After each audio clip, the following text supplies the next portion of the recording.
الحمد لله الواحد القهار العزيز الجبار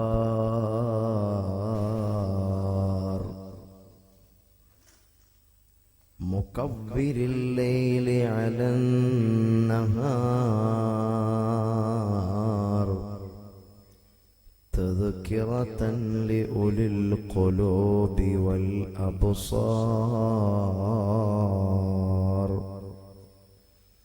وتبصرة لذوي الألباب والاعتبار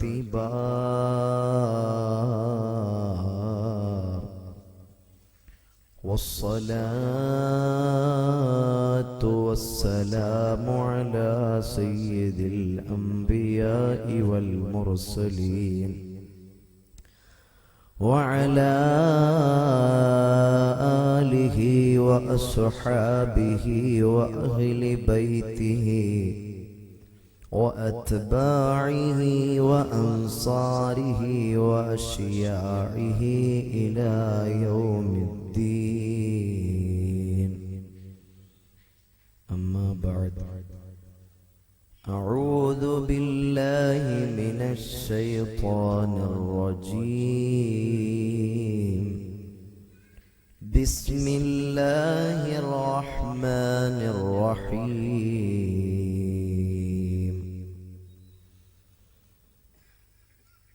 والعصر إن الإنسان لفي خسر إلا الذين آمنوا وعملوا الصالحات وتواصوا بالحق وتواصوا بالصبر. وقال النبي صلى الله عليه وسلم: كل أمتي يدخلون الجنة إلا من أبى.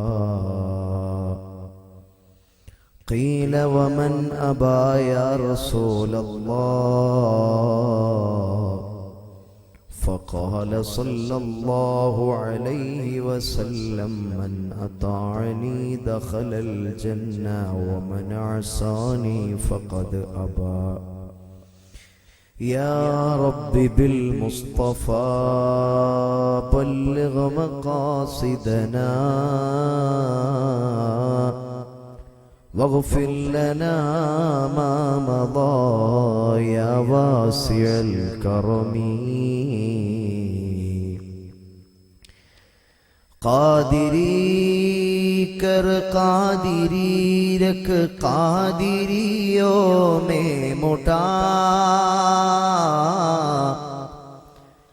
قادری کر قادری رکھ قادریوں میں مٹا. قدر عبد القادر قدرت نما کے واسطے. صدق صادق کا تصدق صادق الاسلام کر. بندے رزاق تاج الاصفیاء کے واسطے. صدق صادق کا تصدق صادق الاسلام کر. بندے رزاق تاج الاصفیاء کے واسطے. സ്നേഹ ബഹുമാനാദരവുകൾ നിറഞ്ഞ ആദരണീയരായ സഖാഫി ഉസ്താദ് അടക്കമുള്ള പണ്ഡിത മഹത്തുക്കളെ, ഈ മഹല്ലിന്റെ ഉത്തരവാദിത്തപ്പെട്ട പ്രസിഡന്റ്, സെക്രട്ടറിമാരെ,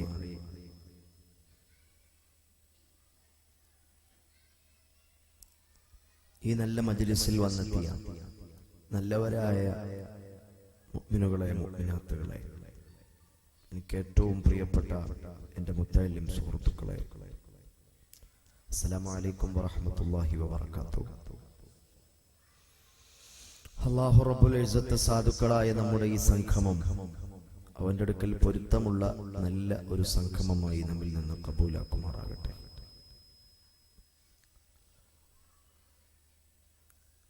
അത് മദനിയല്ലേ ഇരിക്കുന്നത്? അപ്പുറത്തിരിക്കുന്നത് മദനിയല്ലേ? രണ്ട് മദനിമാര് വരി. നിങ്ങൾ എന്താണ് സദസ്സിൽ വന്നിരിക്കുന്നത്? സ്റ്റേജ് ഇരിക്കേണ്ട ആളുകളല്ലേ? വാ ഉസ്താദേ, എന്താണ്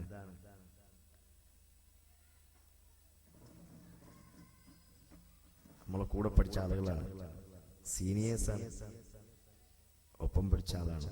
അള്ളാഹു അവർക്ക് ബർക്കത്ത് നൽകുമാറാകട്ടെ, അവർക്ക് അള്ളാഹു സന്തോഷം നൽകുമാറാകട്ടെ. പ്രിയമുള്ള സഹോദരങ്ങളെ, ഈ മജ്ലിസ് ഇവിടെ നമ്മൾ ഒരുമിച്ച് കൂടിയതുപോലെ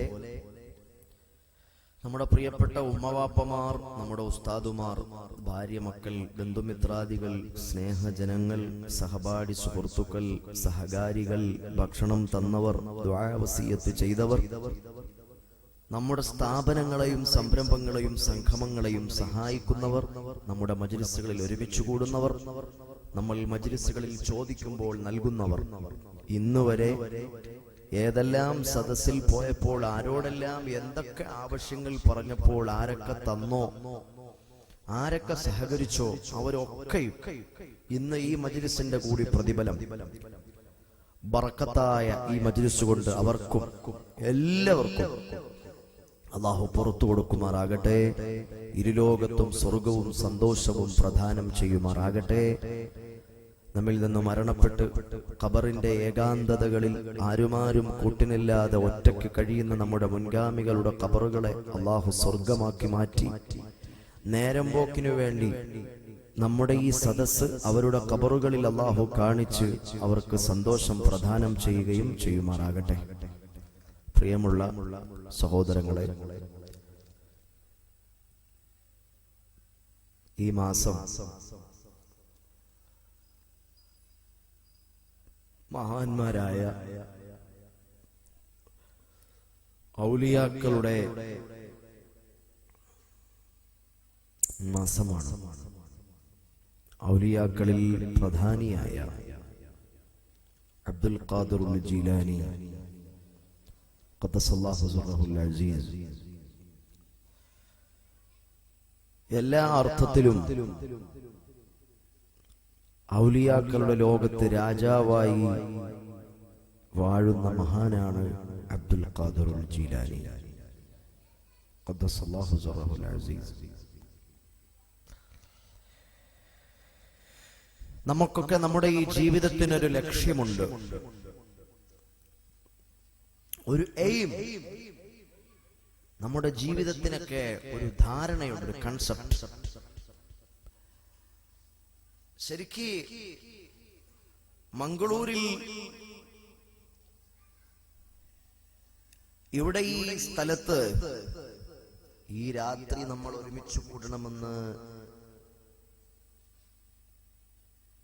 തീരുമാനമെടുത്തത് ആരാണ്? ഞാനല്ല. ഇന്നിവിടെ ഞാൻ പ്രസംഗിക്കണമെന്ന് തീരുമാനിച്ചത് ആരാണ്?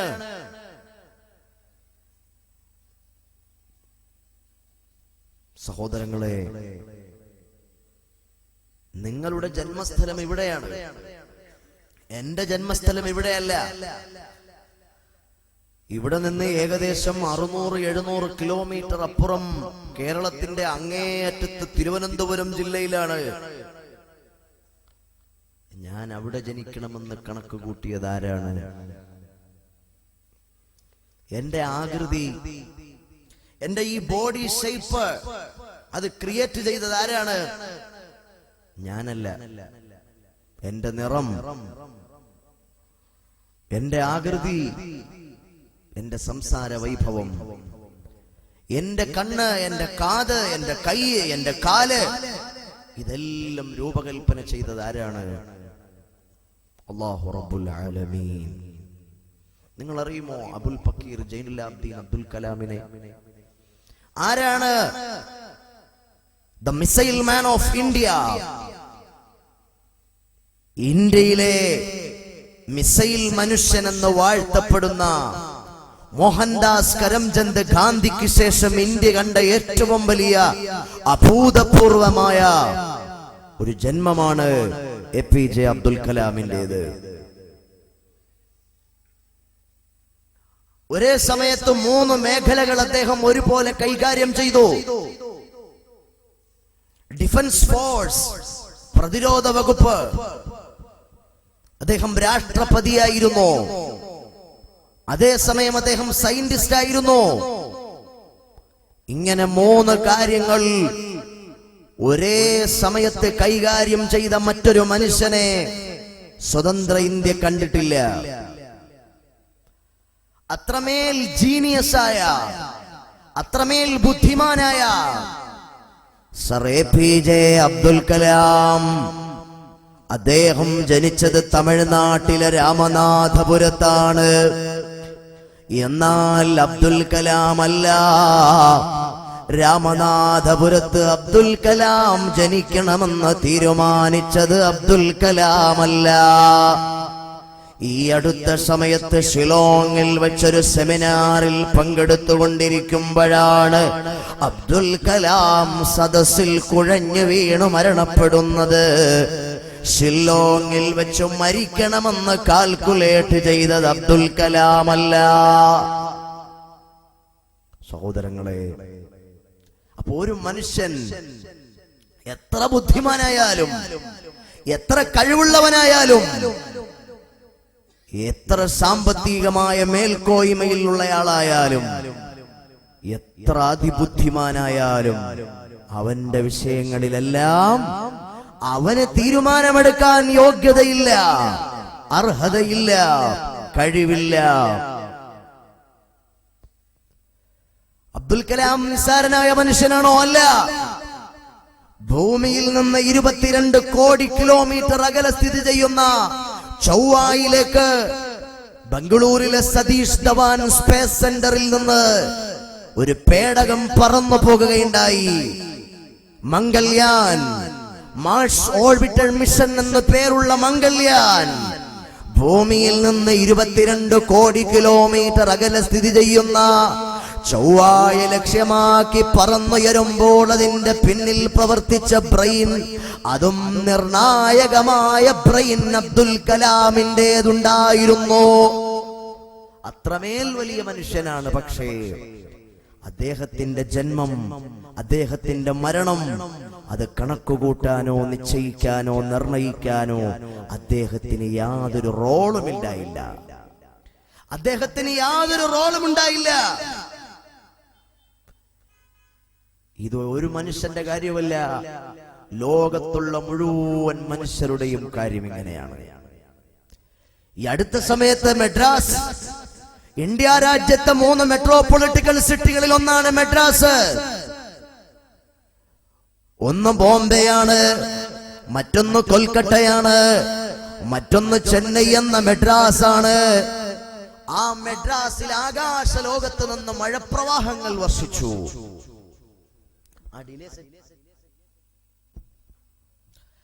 ആകാശ ലോകത്ത് നിന്ന് മഴപ്രവാഹങ്ങൾ വർഷിച്ചു. 1 മണിക്കൂർ പെയ്യേണ്ട മഴ, 2 മണിക്കൂർ പെയ്യേണ്ട മഴ, 3 മണിക്കൂർ പെയ്യേണ്ട മഴ. സഹോദരങ്ങളെ, 4 മണിക്കൂറും 5 മണിക്കൂറും 10 മണിക്കൂറും അങ്ങ് തുടർച്ചയായപ്പോൾ ഇന്ത്യ രാജ്യത്തെ ഏറ്റവും പ്രബലമായ പ്രശസ്തമായ മദ്രാസിന്റെ തെരുവുകൾ മുഴുവനും വെള്ളം കൊണ്ട് നിറയുകയാണ്. അവിടെ ജനങ്ങളതാ വിറങ്ങലിച്ച് നിൽക്കുകയാണ്. മദ്രാസ് എന്ന് പറഞ്ഞാൽ കേവലം ഈ മംഗളൂരു പോലെയല്ല, വലിയ വലിയ സംവിധാനങ്ങളും ഫെസിലിറ്റീസുകളുമുള്ള വലിയൊരു മെട്രോപൊളിറ്റിക്കൽ സിറ്റിയാണ്. പക്ഷേ അള്ളാഹുവിന്റെ ആകാശത്ത് നിന്ന് മഴപ്രവാഹങ്ങൾ പെയ്തിറങ്ങിയപ്പോൾ ഒരു മെട്രോപൊളിറ്റിക്കൽ സിറ്റിക്കും അതിനെ ഡിഫൻസ് ചെയ്യാൻ പറ്റിയില്ല, അതിനെ തടയാൻ പറ്റിയില്ല, അതിനെ തടഞ്ഞു നിർത്താൻ പറ്റിയില്ല. ജനങ്ങൾ നെട്ടോട്ടമോടുകയാണ്. പണത്തിന് വിലയുണ്ടായില്ല, പത്രാസുകൾക്ക് വിലയുണ്ടായില്ല, സ്ഥാനമാനങ്ങൾക്ക് വിലയുണ്ടായില്ല, കോടിക്കണക്കിന് രൂപ വിലയുള്ള ഓടി കാറുകളതാ സോപ്പ് പെട്ടികൾ പോലെ മെഡ്രാസിന്റെ തെരുവുകളിൽ ഒഴുകി നടക്കാൻ തുടങ്ങി.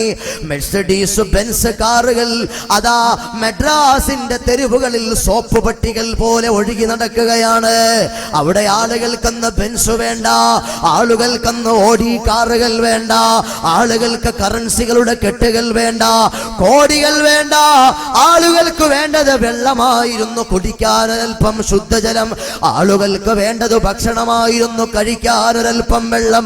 സഹോദരങ്ങളെ, സകല സംവിധാനങ്ങളും ഉണ്ടായിരുന്ന ആ നഗരമധ്യത്തിലേക്ക് അള്ളാഹുവിന്റെ ആകാശത്ത് നിന്ന് മഴപ്രവാഹങ്ങൾ കണ്ടിന്യൂസ് ആയി മണിക്കൂറുകൾ നീണ്ടു നിന്നപ്പോൾ സകല സംവിധാനങ്ങളെയും വെല്ലുവിളിക്കുകയാ, എല്ലാ സൗകര്യങ്ങളെയും പടച്ചവന്റെ മഴപ്രവാഹങ്ങൾ വെല്ലുവിളിക്കുകയാ. മെഡ്രാസിൽ DGP-മാരുണ്ടായിരുന്നു, പോലീസ് ഡിപ്പാർട്ട്മെന്റ് ഉണ്ടായിരുന്നു, ഫയർഫോഴ്സ് ഉണ്ടായിരുന്നു. അവർക്കാർക്കും അതിനെതിരെ ഒരു ചുക്കും ചെയ്യാൻ പറ്റിയില്ല. രാജാതിരാജനായ അള്ളാഹുവിന്റെ അലംഘനീയമായ ഡിസിഷൻ അത് വന്നു വിളിച്ചാൽ ഇവിടെ ആർക്കെന്ത് ചെയ്യാനാണ്? ആർക്കും ഒന്നും ചെയ്യാൻ പറ്റൂല. മനുഷ്യൻ എത്ര നിസ്സാരനാണ്, എത്ര ബുദ്ധിമാനോ ആയിക്കൊള്ളട്ടെ, ഇങ്ങനത്തെ ഘട്ടങ്ങൾ വരുമ്പോൾ മനുഷ്യൻ നിസ്സാരനിൽ നിസ്സാരനാകുകയാണ്. സഹോദരങ്ങളെ, ഈ സന്ദർഭങ്ങളെല്ലാം അസറുദ്ദീൻ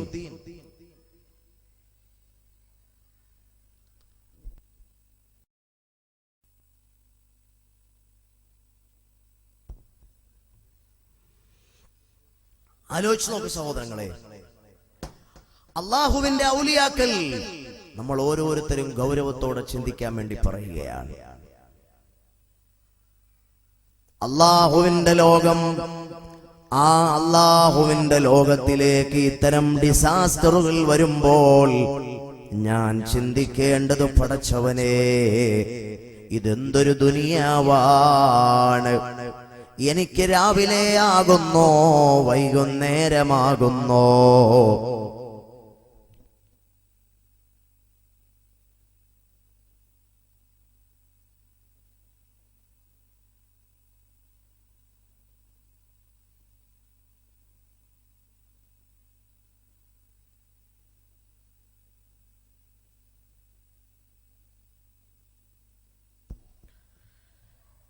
രാവിലെയാകുന്നു വൈകുന്നേരമാകുന്നു. ഓരോ ദിവസവും എന്റെയും നിങ്ങളുടെയും ജീവിതത്തിൽ വിലപ്പെട്ട ഓരോ ദിവസങ്ങളും ഇങ്ങനെ പാസ്സായി പോകുകയാണ്. ഖുർആൻ അല്ലാഹു നമ്മളോട് പറയുകയാണ്, ബിസ്മില്ലാഹിർ റഹ്മാനിർ റഹീം, അഫഹസിബ്തും അന്നമാ ഖലഖനാകും അബതാ വഅന്നകും ഇലൈനാ ലാ തുർജഊൻ.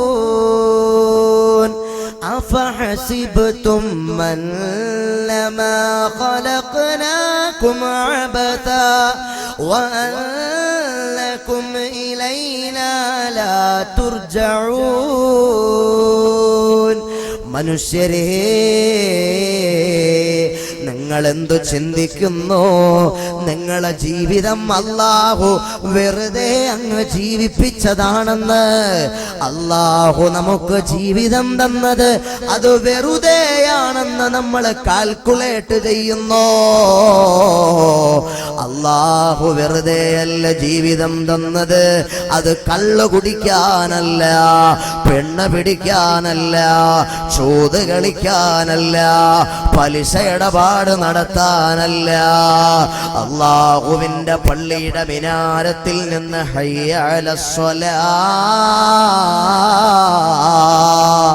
ബാങ്കിന്റെ അമരധ്വനികൾ ഉയർന്നു കേൾക്കുന്ന നേരത്ത് പടച്ചവന്റെ പള്ളിയിൽ വന്ന് അവന്റെ മുന്നിൽ സാഷ്ടാംഗം നമിക്കാതെ, സുജൂദ് ചെയ്യാതെ, തെമ്മാടികളായി, തോന്നിവാസികളായി, ധിക്കാരികളായി എങ്ങനെയെങ്കിലും അങ്ങ് ജീവിക്കാനാണോ ഈ ജീവിതം നമുക്ക് അല്ലാഹു തന്നത്? അല്ല അല്ല.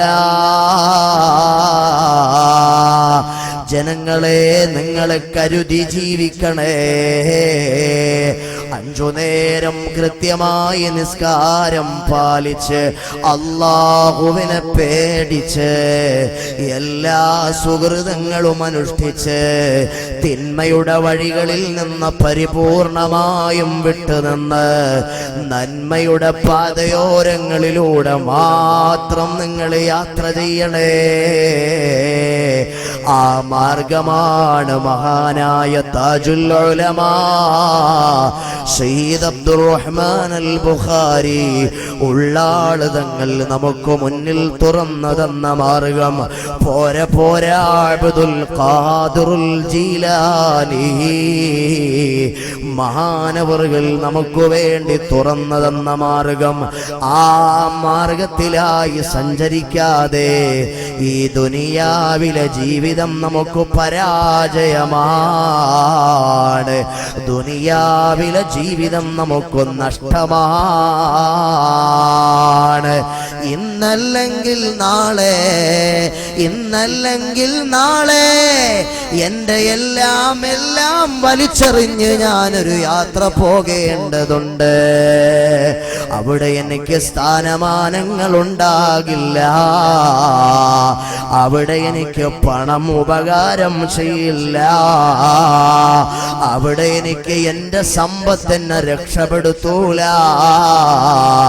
ആ ലോകത്ത് എൻ്റെ നന്മകളല്ലാതെ എനിക്കൊരു ഉപകാരവും എൻ്റെ ഭാര്യയ്ക്കോ എൻ്റെ മക്കൾക്കോ എൻ്റെ സ്വന്തക്കാർക്കോ എൻ്റെ ബന്ധുജനങ്ങൾക്കോ ചെയ്യാൻ പറ്റൂല. സഹോദരങ്ങളെ, അബ്ദുൽ ഖാദിറുൽ ജീലാനി തങ്ങളാരാണ്? പാവപ്പെട്ടവനായിരുന്നില്ല, ഫഖീറായിരുന്നില്ല, മിസ്കീനായിരുന്നില്ല. കോടാന കോടി രൂപ ആസ്തിയുള്ള പടുകൂറ്റൻ മുതലാളിയായിരുന്നു. മുകേഷ് അംബാനിയേക്കാൾ വലിയ മുതലാളി, ടാറ്റയെക്കാളും ബിർളയെക്കാളും ലക്ഷ്മി മിത്തലിനെക്കാളും ബിൽ ഗേറ്റ്സിനെക്കാളും വലിയ മുതലാളിയായിരുന്നു അബ്ദുൽ ഖാദിറുൽ ജീലാനി. പക്ഷേ സമ്പത്തൊരിക്കലും അല്ലാഹുവിന്റെ ചിന്തകളിൽ നിന്ന് മാറി നിൽക്കാൻ അബ്ദുൽ ഖാദിറുൽ ജീലാനി തങ്ങളെ പ്രേരിപ്പിച്ചില്ല. സാമ്പത്തികമായ സാമ്രാജ്യമുണ്ടായപ്പോഴും അബ്ദുൽ ഖാദിറുൽ ജീലാനി തങ്ങൾ അല്ലാ എന്ന വിചാരത്തിലായി സഞ്ചരിച്ചു. അല്ലാ എന്ന വിചാരത്തിലായി ജീവിച്ചു.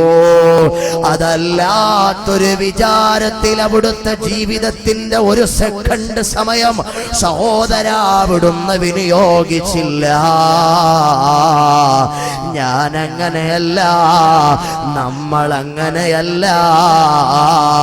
കുറച്ചു പണമുണ്ടായാൽ പിന്നെ അല്ലാഹനെ വേണ്ട, കുറച്ചു പത്രാസുണ്ടായാൽ പിന്നെ അല്ലാഹനെ വേണ്ട.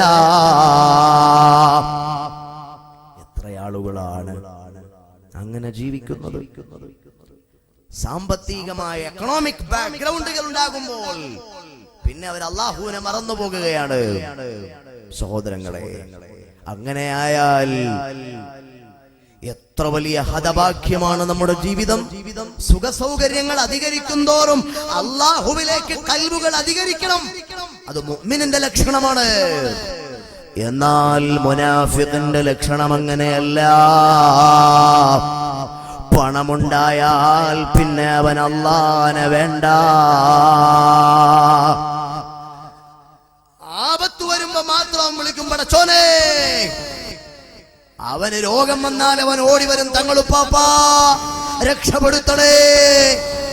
അവനൊരു രോഗവുമില്ലെങ്കിൽ പിന്നെ അവൻ അല്ലാഹനെ വേണ്ട, അല്ലാഹുവിന്റെ പള്ളി വേണ്ട, ഔലിയാക്കളെ വേണ്ട. അത് മുനാഫിഖിന്റെ ലക്ഷണമാണ്. എന്നാൽ മുഅ്മിനായ മനുഷ്യൻ അങ്ങനെയല്ല. അവൻ രോഗാവസ്ഥയിലും അല്ലാഹ് ഇല്ലായ്മയിലും അല്ലാ, ഉള്ളപ്പോഴും അല്ലാ, സിഹത്തിലും അല്ലാ. ഇതൊരു മുഅ്മിനിന്റെ ലക്ഷണമാണ്. സഹോദരങ്ങളെ, മഹാന്മാരായ ആളുകളെല്ലാം, മഹാനായ താജുൽ ഉലമാ സയ്യിദ് അബ്ദുറഹ്മാൻ അൽ ബുഖാരി ഉള്ളാള് തങ്ങൾ ഒരു മുതലാളിയുടെ മുന്നിലും ഇത്രയും കാലമായി അവിടുത്തെ അന്തസ് അഭിമാനം പണയം വെച്ചിട്ടില്ല. എനിക്കറിയാം, ഈ ഇരിക്കുന്ന മദനിമാർക്കറിയാം. സുബ്ഹാനല്ലാഹ്, എനപ്പോയ കുഞ്ഞബ്ദുള്ള ഹാജിയെ നിങ്ങൾ അറിയുമോ? വലിയ കോടീശ്വരനാണ്, നല്ല സ്വാലിഹായ ജീവിതം നയിക്കുന്നയാളാണ്, വ്യാഴാഴ്ച സുന്നത്ത് നോമ്പെടുക്കുന്നയാളാണ്, തിങ്കളാഴ്ച സുന്നത്ത് നോമ്പെടുക്കുന്നയാളാണ്, വാഹനത്തിൽ വിശുദ്ധ ഖുർആൻ പാരായണം ചെയ്യുന്നയാളാണ്. അദ്ദേഹം മെഴ്സിഡീസ് ബെൻസ് കാറിൽ പോയാലും അദ്ദേഹത്തിന്റെ കയ്യിൽ വാഹനത്തിൽ ഉദവുണ്ടാകും, ഉദവോടൊപ്പം ഖുർആൻ പാരായണമുണ്ടാകും. അങ്ങനെ നല്ല മനുഷ്യനാണ്. അങ്ങനെ ഉമറാക്കൾ നല്ല ആളുകളുണ്ട്, ഒരുപാട് ആളുകളുണ്ട്. സഹോദരങ്ങളെ, ഞാൻ പറഞ്ഞു വരട്ടെ, താജുൽ ഉലമ തങ്ങളുപ്പാപ്പാടെ ചാരത്തേക്ക് ഞങ്ങൾ ഒരു ദിവസം നോക്കി നിൽക്കുമ്പോൾ കുഞ്ഞബ്ദുള്ള ഹാജി കടന്നു വരികയാണ്. തങ്ങളുപ്പാപ്പാടെ ശൈലി അപ്പോൾ വ്യത്യസ്തമായൊരു ശൈലിയാണ്. അവിടുന്ന് ആരോഗ്യം കുറച്ച് കുറഞ്ഞിരുന്ന സമയമാണ്. അതാ ശരീരത്തിന് തടിക്ക് നല്ല ആഫിയത്തില്ലെങ്കിൽ പിന്നെ എല്ലാരോടും അങ്ങ് ചിലപ്പോൾ ദേഷ്യമാണ്.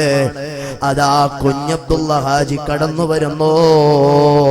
അദ്ദേഹം വലിയ തിരക്കുള്ളയാളാണ്, വലിയ സാമ്പത്തികതയുള്ളയാളാണ്, സമൂഹത്തിൽ ഒരുപാട് നിലയും വിലയുമുള്ളയാളാണ്.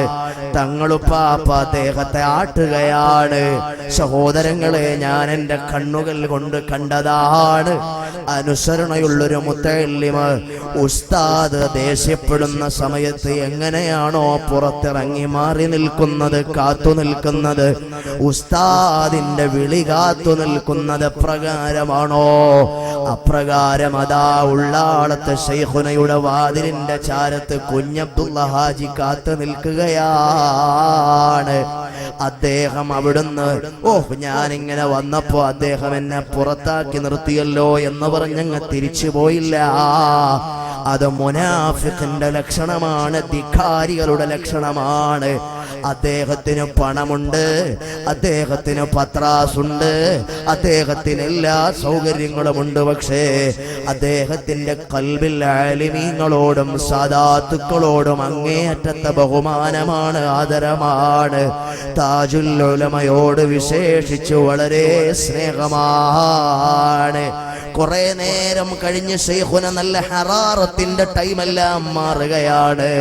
അതാ കരീം ഹാജി കയ്യിൽ പിടിച്ചു കൊണ്ടുപോകുമ്പോൾ പിന്നെ സ്വീകരിക്കുകയാണ്. ഇതേ കുഞ്ഞബ്ദുള്ള ഹാജി ഞങ്ങൾ ഒരിക്കൽ ക്ലാസ് എടുത്തുകൊണ്ടിരിക്കുന്ന സമയത്ത് കയറി വന്നു.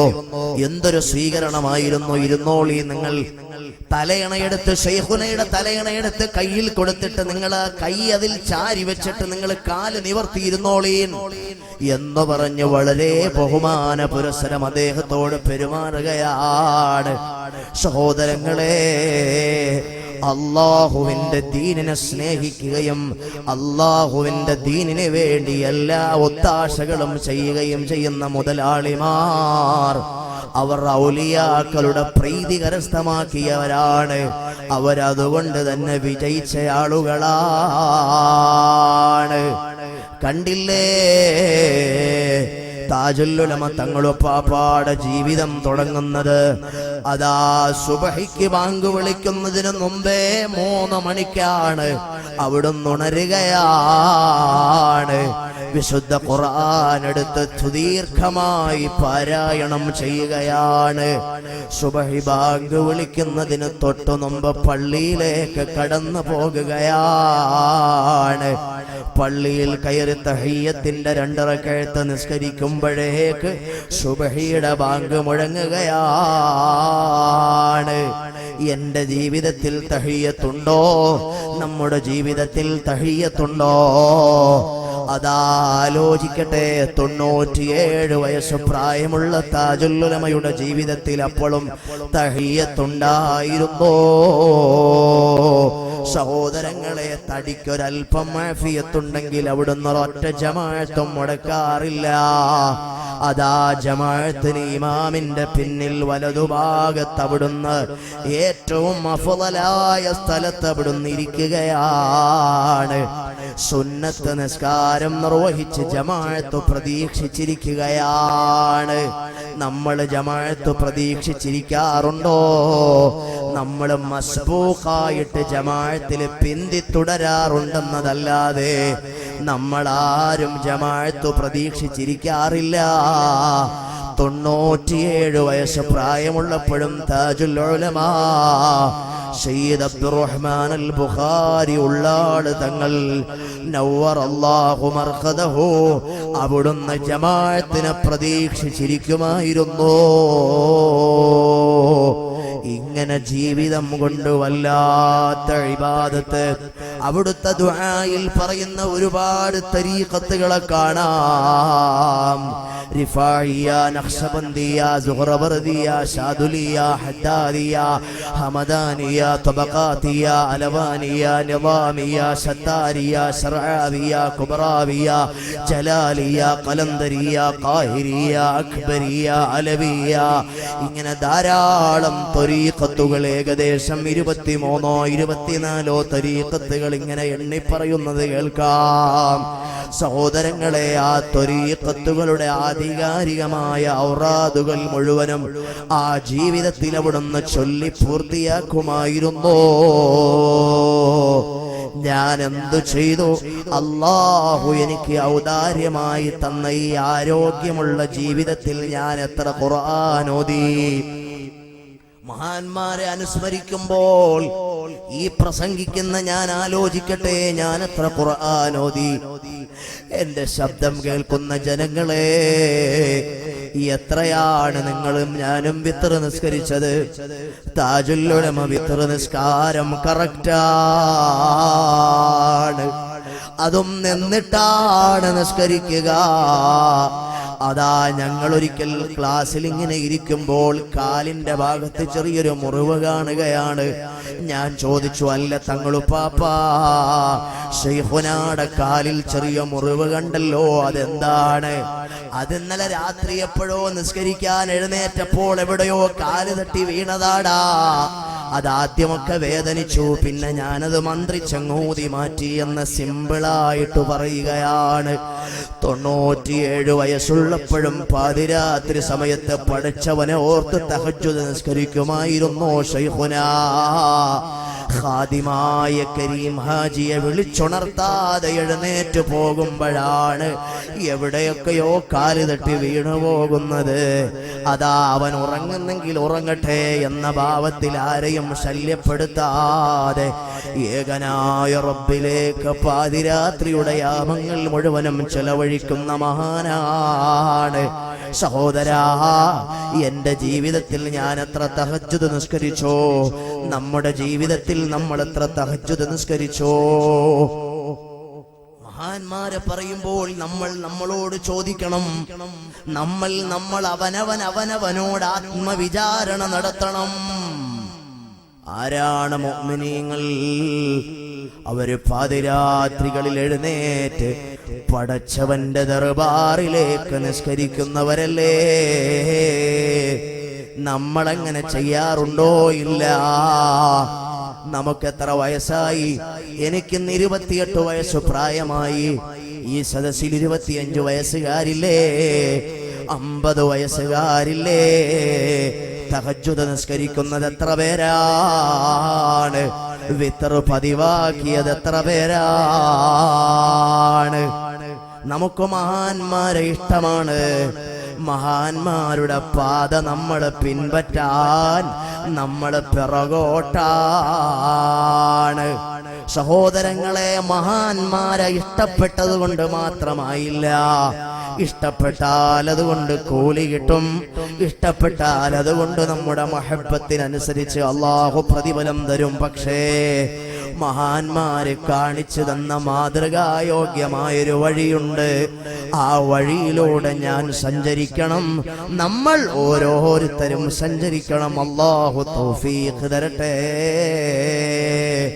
അബ്ദുൽ ഖാദിറുൽ ജീലാനി കുഞ്ഞുനാളിലെ പ്രിയപ്പെട്ട മാതാവ് പൊന്നുമോനെ,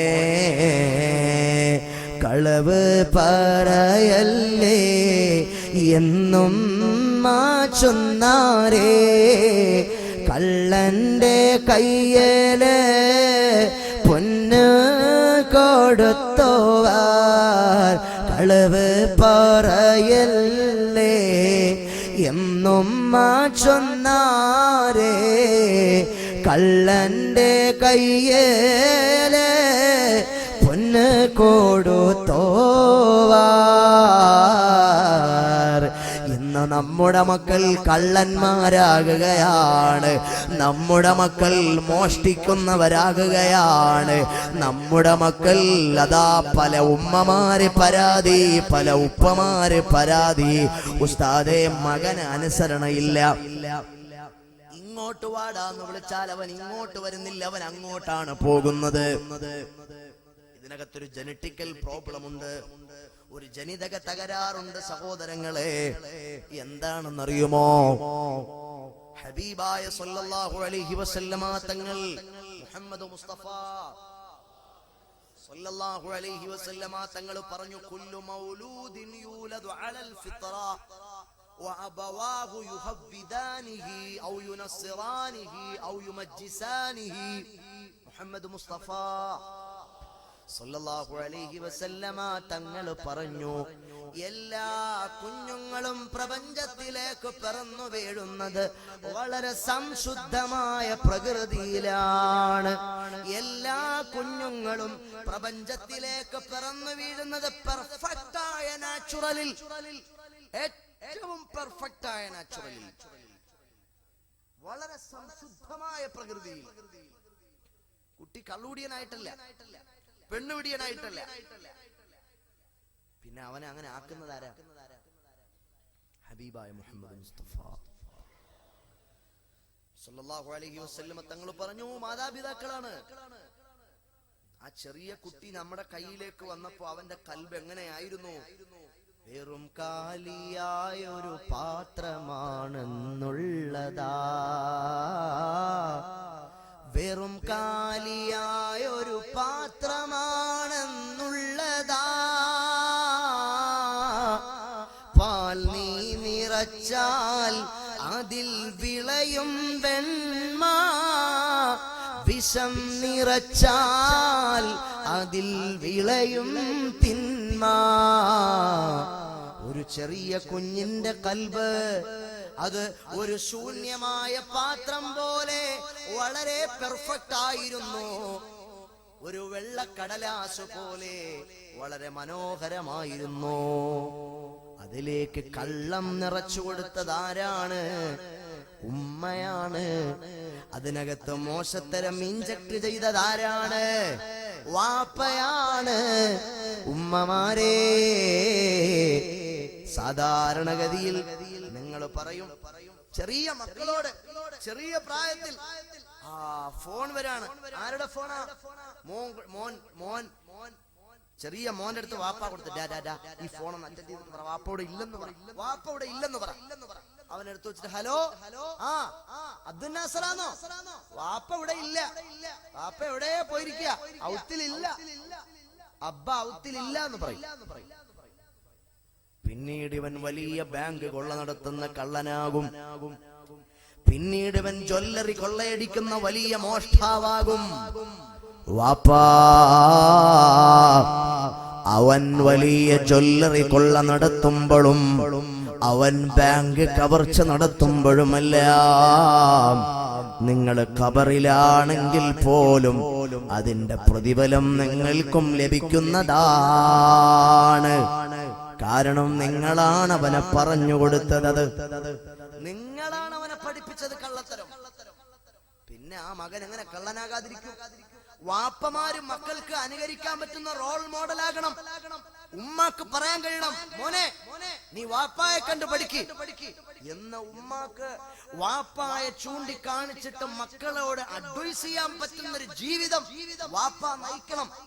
വാപ്പ കള്ളുകുടിയനായിട്ട് മോൻ കള്ളുകുടിക്കാൻ പാടില്ല എന്ന് പറഞ്ഞാൽ, വാപ്പ പെണ്ണുപിടിയനായിട്ട് മോൻ പെണ്ണ് പിടിക്കാൻ പാടില്ല എന്ന് പറഞ്ഞാൽ അതെന്തൊരു പാരഡോക്സ്, എത്ര വിരോധാഭാസമാണ്.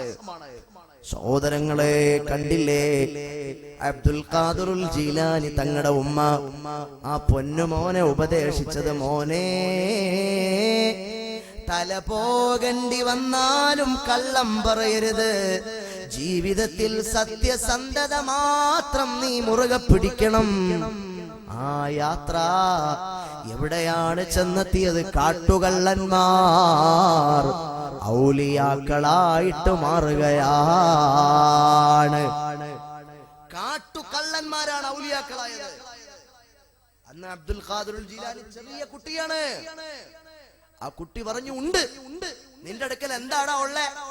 എന്റെ അടുക്കലുണ്ട്, സ്വർണമുണ്ട്. കള്ളം പറയുന്നോ? അല്ല, സത്യമാണ് ഞാൻ പറഞ്ഞത്. എന്റെ പ്രിയപ്പെട്ട മാതാവ് എന്റെ ഈ കുപ്പായത്തിന്റെ അടിയിൽ സ്വർണം ഭദ്രമാക്കി സൂക്ഷിച്ചു വച്ചിട്ടുണ്ട്. ഈ കാണുന്നതാ സ്വർണമാണ്. എന്തിനാ നീ സത്യം പറഞ്ഞത്? കള്ളം പറഞ്ഞുകൂടായിരുന്നോ? നിന്നെ ഞങ്ങൾ ഒന്നും ചെയ്യില്ലായിരുന്നു, വെറുതെ വിടുമായിരുന്നു. നേരത്ത് പറഞ്ഞു, പാടില്ല. എന്റെ മാതാവ് എന്നോട് പറഞ്ഞു, കള്ളം പറയല്ലേ എന്നും ചൊന്നാരേ, കള്ളന്റെ കയ്യേല് പൊന്ന് കൊടുത്തോവാർ. ഹോണസ്റ്റി, സത്യസന്ധത, ഇത് നമ്മുടെ മക്കൾക്ക് നമ്മൾ ഇൻജക്ട് ചെയ്ത് ചെറിയ പ്രായത്തിൽ. പിന്നെ അവര് കള്ളുകൂടിയന്മാരാവൂല, അവര് പെണ്ണുപിടിയന്മാരാവൂല, അവര് ധിക്കാരികളാകൂല, അവര് തോന്നിവാസികളാകൂല. എന്റെ ഉമ്മ ഒരു ചെറിയ പൊന്നുമോൻ നിങ്ങളുടെ മുഖത്ത് നോക്കിയിട്ട് ഉമ്മ എന്ന് വിളിച്ചു തുടങ്ങുന്ന സമയത്ത് അവന്റെ കുഞ്ഞു ഹൃദയത്തിലേക്ക് നിങ്ങൾ കൊടുക്കണം മുഹമ്മദ് മുസ്തഫ, മുഹമ്മദ് മുസ്തഫ സല്ലല്ലാഹു അലൈഹി വസല്ലമ തങ്ങളെ കൊടുക്കണം. എത്ര വാപ്പമാരാണ് മക്കൾക്ക് പുത്തുനബിയെ ഗിഫ്റ്റായിട്ട് കൊടുത്തത്? നമ്മുടെ നബിയുടെ പേരെന്താ? മുത്തു മുഹമ്മദ് സല്ലല്ലാഹ്. ജനിച്ചു നബി മക്കയിൽ, വളർന്നു നബി മക്കയിൽ, വഫാത്തായി മദീനയിൽ, ഖബറടക്കി മദീനയിൽ. നബിയുടെ ഉമ്മ ആമിന, നബിയുടെ ഉപ്പ അബ്ദുല്ലാഹ്. ഇതൊരു കുഞ്ഞിന്റെ ഹൃദയത്തിലേക്ക് പകർന്നു കൊടുക്കണമെന്ന് ഇമാം സൈനുദ്ദീൻ മഖ്ദൂം അൽ മഅബരി തങ്ങൾ അതാ ഷാഫിഈ ഫിഖ്ഹിലെ പ്രശസ്തമായ ഫത്ഹുൽ മുഈനിന്റെ തുടക്കത്തിൽ വഅവ്വലു വാജിബിൻ അലൽ ആബാഇ തഅലീമുഹു അന്ന നബിയനാ മുഹമ്മദൻ സ്വല്ലല്ലാഹു അലൈഹി വസല്ലമ ബുഇസ ബിമക്കത്ത വദുഫിന ബിൽ മദീന.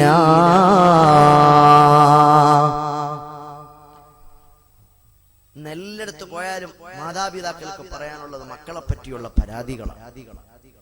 നമ്മുടെ പൊന്നു മക്കളെ നമ്മൾ നമ്മുടേതായ രീതിയിൽ വളർത്തുന്നില്ല. അത് മാതാപിതാക്കളുടെ ഭാഗത്തുള്ള ഏറ്റവും വലിയ വീഴ്ചയാണ്. അങ്ങനെ വളർത്തിയാലേ ആ കുട്ടികൾ നല്ല രീതിയിൽ വളർന്ന് നല്ല മക്കളാകൂ. ഔലിയാക്കളുടെ പാത, അമ്പിയാക്കളുടെ പാത. അബ്ദുൽ ഖാദിറുൽ ജീലാനി തങ്ങൾ സഹോദരങ്ങളെ, ആ ഉമ്മയാരാണ്? ആ വാപ്പയാരാണ്? പരിശുദ്ധിയിൽ നിന്നാണ് അബ്ദുൽ ഖാദിറുൽ ജീലാനി എന്ന കുസുമം വിടർന്ന പരിമളം പരത്തിയത്. ചില ആളുകളുടെ മക്കൾ പറഞ്ഞാ കേൾക്കണില്ല. എന്തുകൊണ്ടാ? നമ്മള് അവരെ വളർത്തിയപ്പോൾ അവർക്ക് കൊടുത്ത ഭക്ഷണം ഹറാമായ ഭക്ഷണമാണെങ്കിൽ, ഹറാമായ ഭക്ഷണം കൊടുത്ത് നമ്മളെ മക്കളെ ഒരിക്കലും നമ്മൾ വളർത്തരുത്. ഹലാലായ ഭക്ഷണം മാത്രമേ മക്കൾക്ക് കൊടുക്കാവൂ. ഹലാലായ ഭക്ഷണം മാത്രമേ മക്കൾക്ക് കൊടുക്കാവൂ.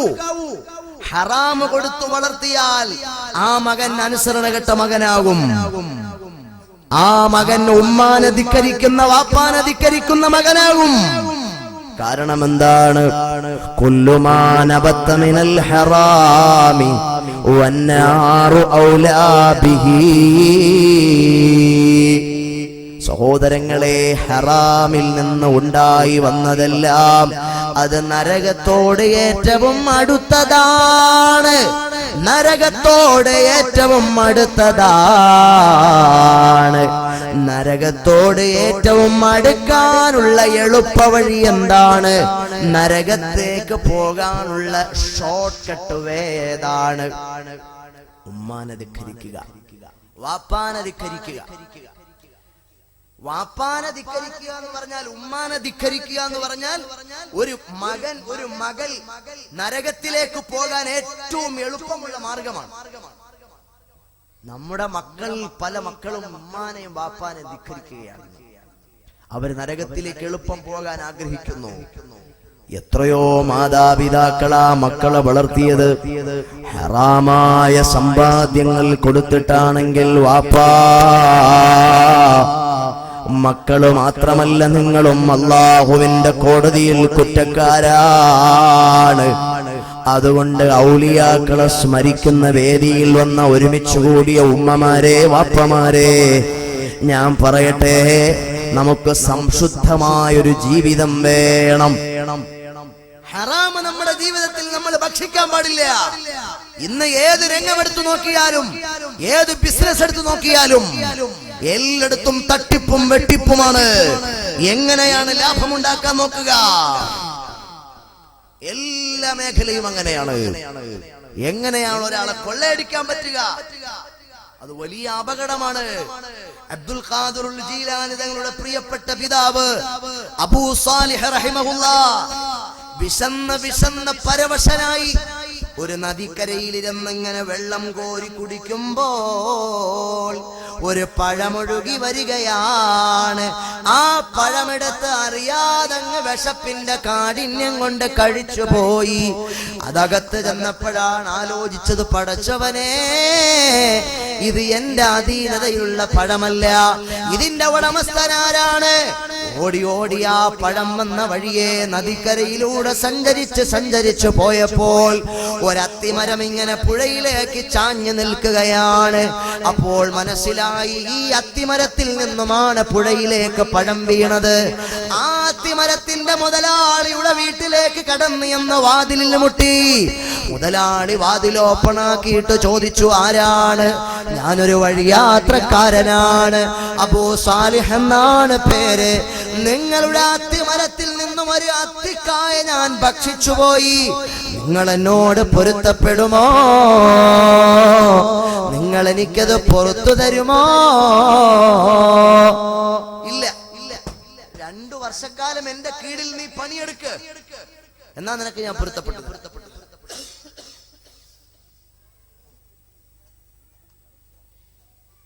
സഹോദരങ്ങളെ, ആലോചിച്ച് നോക്കൂ. അപ്പൊ അവരുടെ ജീവിതത്തിലെ സംശുദ്ധി എത്രയാണ്? 2 വർഷക്കാലം പണിയെടുത്തു. എന്തിന്റെ പേരില്ല? ഒരു ആപ്പിൾ, ഒരു അത്തിപ്പഴം തിന്നതിന്റെ പേരിൽ ആ മുതലാളിയുടെ കീഴിൽ 2 വർഷം അതിന് പ്രതിഫലമായി പണിയെടുത്തു. പോരാ, അവസാനം പോരാ നേരത്ത് പറഞ്ഞു, കണ്ണില്ലാത്ത, കാതില്ലാത്ത, കൈയില്ലാത്ത, കാലില്ലാത്ത, അന്ധയായ, ബധിരയായ, മൂകയായ, ഒരു മാംസകഷ്ണം മാത്രമായ എന്റെ മകളുണ്ട്. ആ മകളെ നീ കല്യാണം കഴിക്കണം. ശ്രദ്ധിച്ചു കേൾക്ക്. ഇവിടെ ദാമ്പത്യം ആരംഭിക്കുന്നതും ഇവിടെ ഈ ബന്ധം തുടങ്ങുന്നതുമെല്ലാം അള്ളാഹുവിന്റെ തൃപ്തിക്ക് വേണ്ടി മാത്രമാണ്. നമ്മളിൽ പലരും കല്യാണം കഴിക്കുന്നത് എന്തിനു വേണ്ടിയാ? ഒന്നുകിൽ സൗന്ദര്യം കണ്ടിട്ടാണ്, അതല്ലെങ്കിൽ സമ്പത്ത് കണ്ടിട്ടാണ്, അതല്ലെങ്കിൽ അതുപോലുള്ള മറ്റേതെങ്കിലും നിക്ഷിപ്ത താല്പര്യങ്ങൾക്ക് വേണ്ടിയാണ്. എന്നാൽ അബ്ദുൽ ഖാദിർ ജീലാനി തങ്ങളുടെ പിതാവ് കല്യാണം കഴിച്ചത് എന്തിനു വേണ്ടിയാ? അള്ളാഹുവിന്റെ തൃപ്തിക്ക് വേണ്ടി മാത്രമാ. സഹോദരങ്ങളെ, അബൂ സാലിഹ് തങ്ങൾ പറയുകയാണ്, ഞാൻ എന്റെ മണവറയിലേക്ക് കടന്നു ചെന്നു. സുബ്ഹാനല്ലാഹ്, എന്റെ മണവറയിൽ ഞാൻ കണ്ടത് അന്ധയെ അല്ല, എന്റെ മണവറയിൽ ഞാൻ കണ്ടത് മൂകയെ അല്ല, എന്റെ മണവറയിൽ ഞാൻ കണ്ടത് ബദിരയെ അല്ല. ഒരു തരുണീമണിയായ സുരസുന്ദരിയാ, ഒരു ഹൂറിയായ പെൺകൊടിയാ. എന്റെ മണവറയിൽ ഒരു സുന്ദരിയായ പെൺകൊടിയിരിക്കുന്നത് കണ്ടപ്പോൾ ഞാൻ ആ വാതിൽ വലിച്ചു തുറന്ന വാതിൽ അതിനേക്കാൾ ശക്തിയിൽ അങ്ങ് അടയ്ക്കുകയാ. നേരെ ഓടിപ്പോയി പിതാവിനോട് ചോദിച്ചു, അല്ല, നിങ്ങൾ പറഞ്ഞത് അന്ധയാണെന്നാണ്, കണ്ണില്ലാത്ത, കാതില്ലാത്ത, കാലില്ലാത്ത, കൈയില്ലാത്ത പെണ്ണിനെയാണ്. ഞാൻ അവിടെ കണ്ടത് സുരസുന്ദരിയായ ഒരു ഹൂറിയായ പെൺകുട്ടിയാണ്. അന്നേരത്ത് പറഞ്ഞു, ഞാൻ അവൾക്ക് കണ്ണില്ലെന്ന് പറഞ്ഞത് അവള് കണ്ണുകൊണ്ട് ഹറാം കണ്ടിട്ടില്ല. ഞാൻ അവൾക്ക് കാതില്ലെന്ന് പറഞ്ഞത് അവൾ ആ കാതുകൾ കൊണ്ട് ഹറാം കേട്ടിട്ടില്ല. ഞാൻ അവൾക്ക് കാലില്ലെന്ന് പറഞ്ഞത് അവളുടെ കാലുകൾ കൊണ്ട് ഹറാമിലേക്ക് അവൾ നടന്നിട്ടില്ല. ഞാൻ അവൾക്ക് കൈകളില്ലെന്ന് പറഞ്ഞത് അവളുടെ കൈ കൊണ്ടവൾ ഹറാം പിടിച്ചിട്ടില്ല. ഓ അബൂ സാലിഹേ, ഞാൻ നിന്നെ പരീക്ഷിച്ചതാണ്. എന്റെ സുന്ദരിയായ പൊന്നമോൾക്ക് യോജിച്ച ഭർത്താവ് നീയാണ്. നീ ആ മണവറയിലേക്ക് കടന്നു ചെല്ലോ എന്ന് പറഞ്ഞ് മഹാനായ മൂസൽ കാളിം തങ്ങളെ പ്രിയപ്പെട്ട പൊന്നമോളെ കയ്യിൽ പിടിച്ച് അബ്ദുൽ ഖാദിർ ജീലാനി തങ്ങളുടെ പിതാവിനെ ഏൽപ്പിക്കുകയാണ്. അന്ധയെ കല്യാണം കഴിക്കാൻ തയ്യാറാ, ബദിരയെ കഴിക്കാൻ തയ്യാറാ. കണ്ണ് വേണ്ട, കാല് വേണ്ട, കൈ വേണ്ട, ഒരു മാംസ കഷ്ണം മാത്രമാണ്. ആ, ഞാൻ റെഡി. എന്തിനു വേണ്ടിയാ റെഡിയായേ? അള്ളാഹുവിന്റെ തൃപ്തിക്ക് വേണ്ടി, വേറൊന്നിനുമല്ല. അങ്ങനെ നിങ്ങൾ ചെയ്താലല്ലേ നിങ്ങൾ എനിക്ക് പൊരുത്തം തരുള്ളൂ. ഒരു അത്തിപ്പഴം കഴിച്ചതിന് നിങ്ങൾ എനിക്ക് പൊരുത്തം തരണമെങ്കിൽ ഞാനൊരു മാംസ കഷ്ണം മാത്രമായ പെണ്ണിനെ കെട്ടണ്ടായോ? മംഗല്യം കഴിക്കണം, അതിന് ഞാൻ തയ്യാറാണ്. അങ്ങനെ എല്ലാ അർത്ഥത്തിലും അള്ളാഹുവിന്റെ തൃപ്തിക്ക് വേണ്ടിയാണ് അവിടെ ബന്ധങ്ങൾ, അവിടെ കുടുംബ ബന്ധം ആരംഭിക്കുന്നത്. അങ്ങനെയുള്ള മനോഹരമായ ജീവിതത്തിലാണ് അബ്ദുൽ ഖാദിർ ജീലാനി തങ്ങൾ ജന്മമെടുക്കുന്നത്. സഹോദരങ്ങളെ, അവിടുത്തെ ജീവിതം എത്ര സൂക്ഷ്മ സമ്പൂർണമായ ജീവിതമാണ്. അബ്ദുൽ ഖാദിർ ജീലാനി തങ്ങളുടെ നിസ്കാരം എന്റെ നിസ്കാരം പോലെയല്ല, നമ്മുടെ നിസ്കാരം പോലെയല്ല. നമ്മൾ കൈകെട്ടി നിൽക്കുമ്പോൾ, നമ്മൾ നിസ്കരിക്കുമ്പോൾ ഇമാം എങ്ങനെയാണ്? ഇമാമിന്റെ മുണ്ട് കുറച്ച് ഇറങ്ങിക്കിടക്കുകയാണ്. ഇമാം ഇട്ടിരിക്കുന്ന മുസല്ല ഇട്ടിരിക്കുന്നത് ശരിയായില്ല. അതല്ലെങ്കിൽ ദാ പള്ളിയുടെ മേളിലതാ ജനല ഇങ്ങനെ ഡിസൈൻ ചെയ്ത് വെച്ച്, ഇങ്ങനെയല്ല ഡിസൈൻ ചെയ്യേണ്ടത്, ഇങ്ങനെയാണ് ഡിസൈൻ ചെയ്യേണ്ടത്. ഇങ്ങനെ നമ്മൾ കാണുന്നതിനെ പറ്റി എല്ലാം ഇങ്ങനെ നിസ്കരിച്ചുകൊണ്ടിരിക്കുകയും ചെയ്യും. അൽഹംദുലില്ലാഹി റബ്ബിൽ ആലമീൻ അർറഹ്മാനിർ റഹീം മാലിക് യൗമിദ്ദീൻ ഇങ്ങനെയൊക്കെ ചെയ്യുമ്പോഴും ആ മോദി ഇന്ന് കുളിച്ചില്ലെന്ന് തോന്നുന്നു, ശരിയായില്ല. ഓ, ഉസ്താദാണെങ്കിൽ ഉസ്താദിന് ഭയങ്കര കലിപ്പാന്ന് തോന്നുന്നു, ഉസ്താദ് കുറെ നേരം കൊണ്ട് ഇങ്ങനെ പതുക്കെ പോകുന്നു, ഫാസ്റ്റിന് ഓടുന്നില്ല എന്നൊക്കെ നമ്മളിങ്ങനെ ചിന്തിക്കുകയാണ്. നമ്മുടെ കൽവിൽ ഇഖ്ലാസ് ഉണ്ടോ? ഇഖ്ലാസ് ഇല്ല. എന്നാൽ ഇഖ്ലാസിന്റെ പ്രതിരൂപമാണ് അബ്ദുൽ ഖാദിർ ജീലാനി.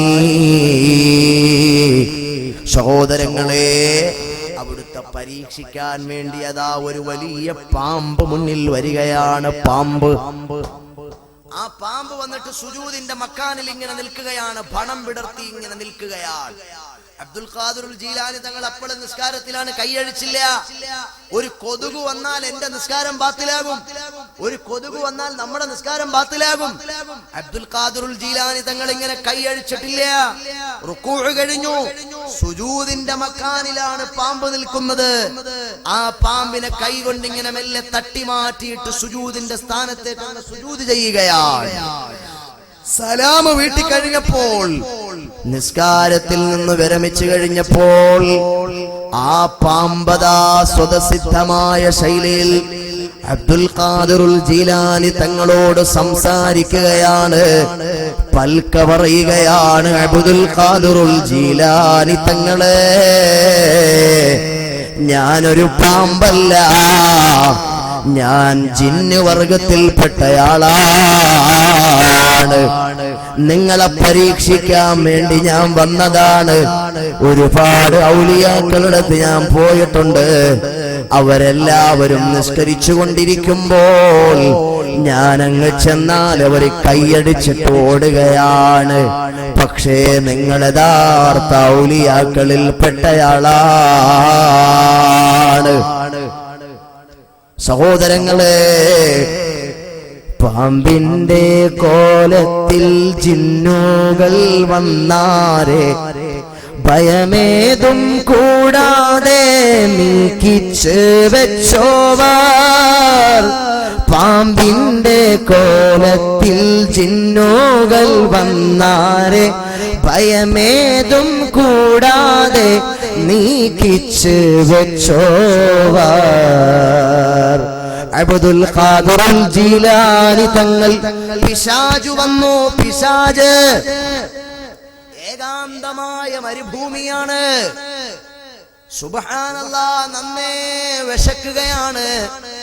അല്ലാഹുവിന്റെ ഇബാദത്തിൽ ഇങ്ങനെ ലയിച്ചിരിക്കുമ്പോൾ അതാ പിശാച് ഒരു കോപ്പ നിറച്ച് നല്ല സംശുദ്ധമായ വെള്ളവുമായിട്ട് വരികയാണ്. അബ്ദുൽ ഖാദിറേ, വിശക്കുന്നുണ്ടോ? ദാഹിക്കുന്നുണ്ടോ? ഈ വെള്ളം കുടിച്ചോ. ഇത് സ്വർണത്തിന്റെ കോപ്പയാണല്ലോ. എടോ, ഇത് സ്വർഗത്തിൽ നിന്ന് കൊണ്ടുവന്നതാ. സ്വർഗത്തിൽ നിന്ന് കൊണ്ടുവന്ന സ്വർണത്തിന്റെ കോപ്പ ഹലാലാണ്. നീ അല്ലാഹുവിന്റെ ഖുത്ബുൽ ഖതാബിന്റെ സ്ഥാനമുള്ളയാളാണ്, വലിയ പദവിയുള്ളയാളാണ്.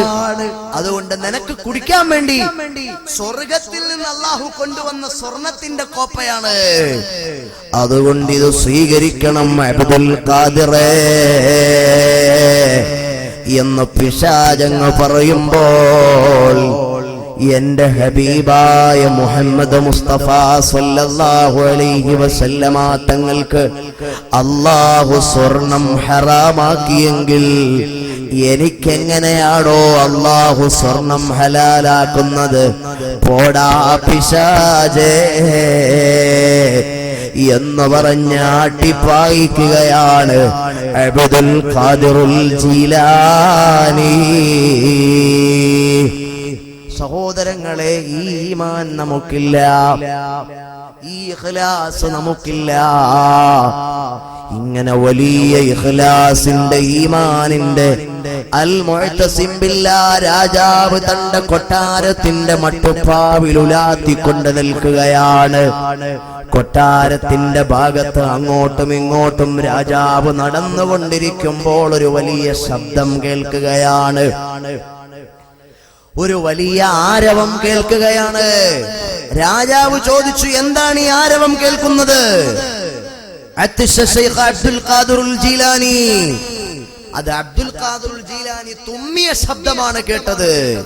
ഇത്ര വലിയ ശബ്ദമോ? അപ്പോൾ പറഞ്ഞു, അബ്ദുൽ ഖാദിറുൽ ജീലാനി തങ്ങളുടെ മുന്നിൽ 10,000 ആളുകൾ ഇരിക്കുകയാണ്. അബ്ദുൽ ഖാദിറുൽ ജീലാനി തങ്ങൾ തുമ്മിയപ്പോൾ അൽഹംദുലില്ലാഹ് എന്ന് പറഞ്ഞു. അവിടെ കൂടിയിരുന്ന ജനങ്ങളെല്ലാം ഒരേ സ്വരത്തിൽ ഇർഹമക്കല്ലാഹ് എന്ന് പറഞ്ഞു. ആ ശബ്ദമാണ് നിങ്ങൾ കേട്ടതെന്ന് അൽ മുഅ്തസിം ബില്ലാഹ് രാജാവിനോട് തന്റെ സെക്യൂരിറ്റി പറയുമ്പോൾ ആ രാജാവ് ഇറങ്ങി നേരെ ഓടുകയാണ് അബ്ദുൽ ഖാദിറുൽ ജീലാനി തങ്ങളുടെ സദസ്സിൽ പങ്കാളിയാകാൻ. സഹോദരങ്ങളെ, അബ്ദുൽ ഖാദിറുൽ ജീലാനി തങ്ങൾ വലിയ കോടീശ്വരനും മുതലാളിയും ഒക്കെ ആയിരുന്നു. അവിടുത്തെ കൽബിൽ അതൊന്നും ഏറ്റില്ല. അവിടുത്തെ ഹൃദയത്തെ ആ പണമോ പത്രാസോ ഒന്നും ഭയപ്പെടുത്തിയില്ല. അല്ലാ എന്ന വിചാരം, അല്ലാ എന്ന ചിന്ത. നമ്മളൊക്കെ വിചാരിക്കും ഷെയ്ഖ് എന്നൊക്കെ കേട്ടാ ഒരു പാവപ്പെട്ട താടിയൊക്കെ വളർത്തി സഞ്ചിയൊക്കെ തൂക്കി മുറുക്കാനൊക്കെ വേണമെങ്കിൽ ചവച്ച് ഒരു തസ്ബീഹുമാലയൊക്കെ ആയിട്ടിങ്ങനെ ഫക്കീറായ മിസ്കീനായ മനുഷ്യനായ അബ്ദുൽ ഖാദിറുൽ ജീലാനി എന്നാണ് നമ്മളിൽ പലരും കണക്കാക്കിയത്. അല്ല, അബ്ദുൽ ഖാദിറുൽ ജീലാനി തങ്ങളെ കുത്തിപ്പിടിച്ച് നടന്നിരുന്ന വടിയുടെ അഗ്രഭാഗത്ത് ഘടിപ്പിച്ചിരുന്ന മാണിക്യത്തിന് മരതകത്തിന് കോടികൾ വിലയുണ്ടായിരുന്നു. ദർസ് നടത്തിക്കൊണ്ടിരിക്കുമ്പോഴാണ് കപ്പൽ സഞ്ചയങ്ങൾ നഷ്ടപ്പെട്ടു പോയെന്ന വാർത്ത വന്നു പറഞ്ഞത്. വലിയ കപ്പൽ സഞ്ചയം. ഇന്നത്തെ തന്നെ മംഗലാപുരത്തുകാർക്ക് അറിയാം, ഒരു ബോട്ട് മേടിക്കണമെങ്കിൽ, അത്യാവശ്യം ഫെസിലിറ്റി ഉള്ള ഒരു ബോട്ട് മേടിക്കണമെങ്കിൽ 50 lakh rupees, 50 ലക്ഷം രൂപ വേണം. അപ്പൊ അന്നത്തെ കാലത്ത് കപ്പൽ സഞ്ചയങ്ങൾ ഉണ്ടായിരുന്നു അബ്ദുൽ ഖാദിറുൽ ജീലാനിക്ക്. ആ കപ്പൽ സഞ്ചയങ്ങൾ കടലെടുത്തു പോയി, അത് കാറ്റിൽ നഷ്ടപ്പെട്ടു പോയി എന്ന വർത്തമാനം വന്നു പറഞ്ഞപ്പോൾ അവിടുന്ന് പറഞ്ഞു അൽഹംദുലില്ലാഹ്. കുറെ നേരം കഴിഞ്ഞ് ക്ലാസ് ഇങ്ങനെ കണ്ടിന്യൂ ചെയ്തു. കുറച്ചു നേരം കഴിഞ്ഞപ്പോ അതേ ശിഷ്യൻ വന്നിട്ട് പറഞ്ഞു കപ്പലൊക്കെ തിരിച്ചു വന്നു, കപ്പലെല്ലാം കരക്കടിഞ്ഞു, ഒരു പ്രശ്നവും ഇല്ല. അത് കേട്ടപ്പോഴും പറഞ്ഞു അൽഹംദുലില്ലാഹ്. സഹോദരങ്ങളെ, അന്നേരത്ത് ശിഷ്യന്മാര് ചോദിച്ചു, അല്ല ശൈഖ് അവറുകളെ, കപ്പല് നഷ്ടപ്പെട്ടെന്ന് കേട്ടപ്പോഴും പറഞ്ഞു അൽഹംദുലില്ലാഹ്. അത് തിരിച്ചു കിട്ടി എന്ന് കേട്ടപ്പോഴും പറഞ്ഞു അൽഹംദുലില്ലാഹ്. ഇതെന്താണ് ഇന്നാലില്ല പറയേണ്ടടുത്തും അൽഹംദുലില്ലാഹ് പറഞ്ഞത്? അന്നേരത്തെ അബ്ദുൽ ഖാദിറുൽ ജീലാനി തങ്ങള് എടാ മക്കളെ, എനിക്ക് സമ്പത്ത് തന്നതാരാണ്? അല്ലാഹുവാണ്. ആ സമ്പത്ത് അവൻ തിരിച്ചെടുത്തു എന്ന് കേട്ടപ്പോൾ എന്റെ കൽബിൽ വല്ല വിഷമവും ഉണ്ടായോ?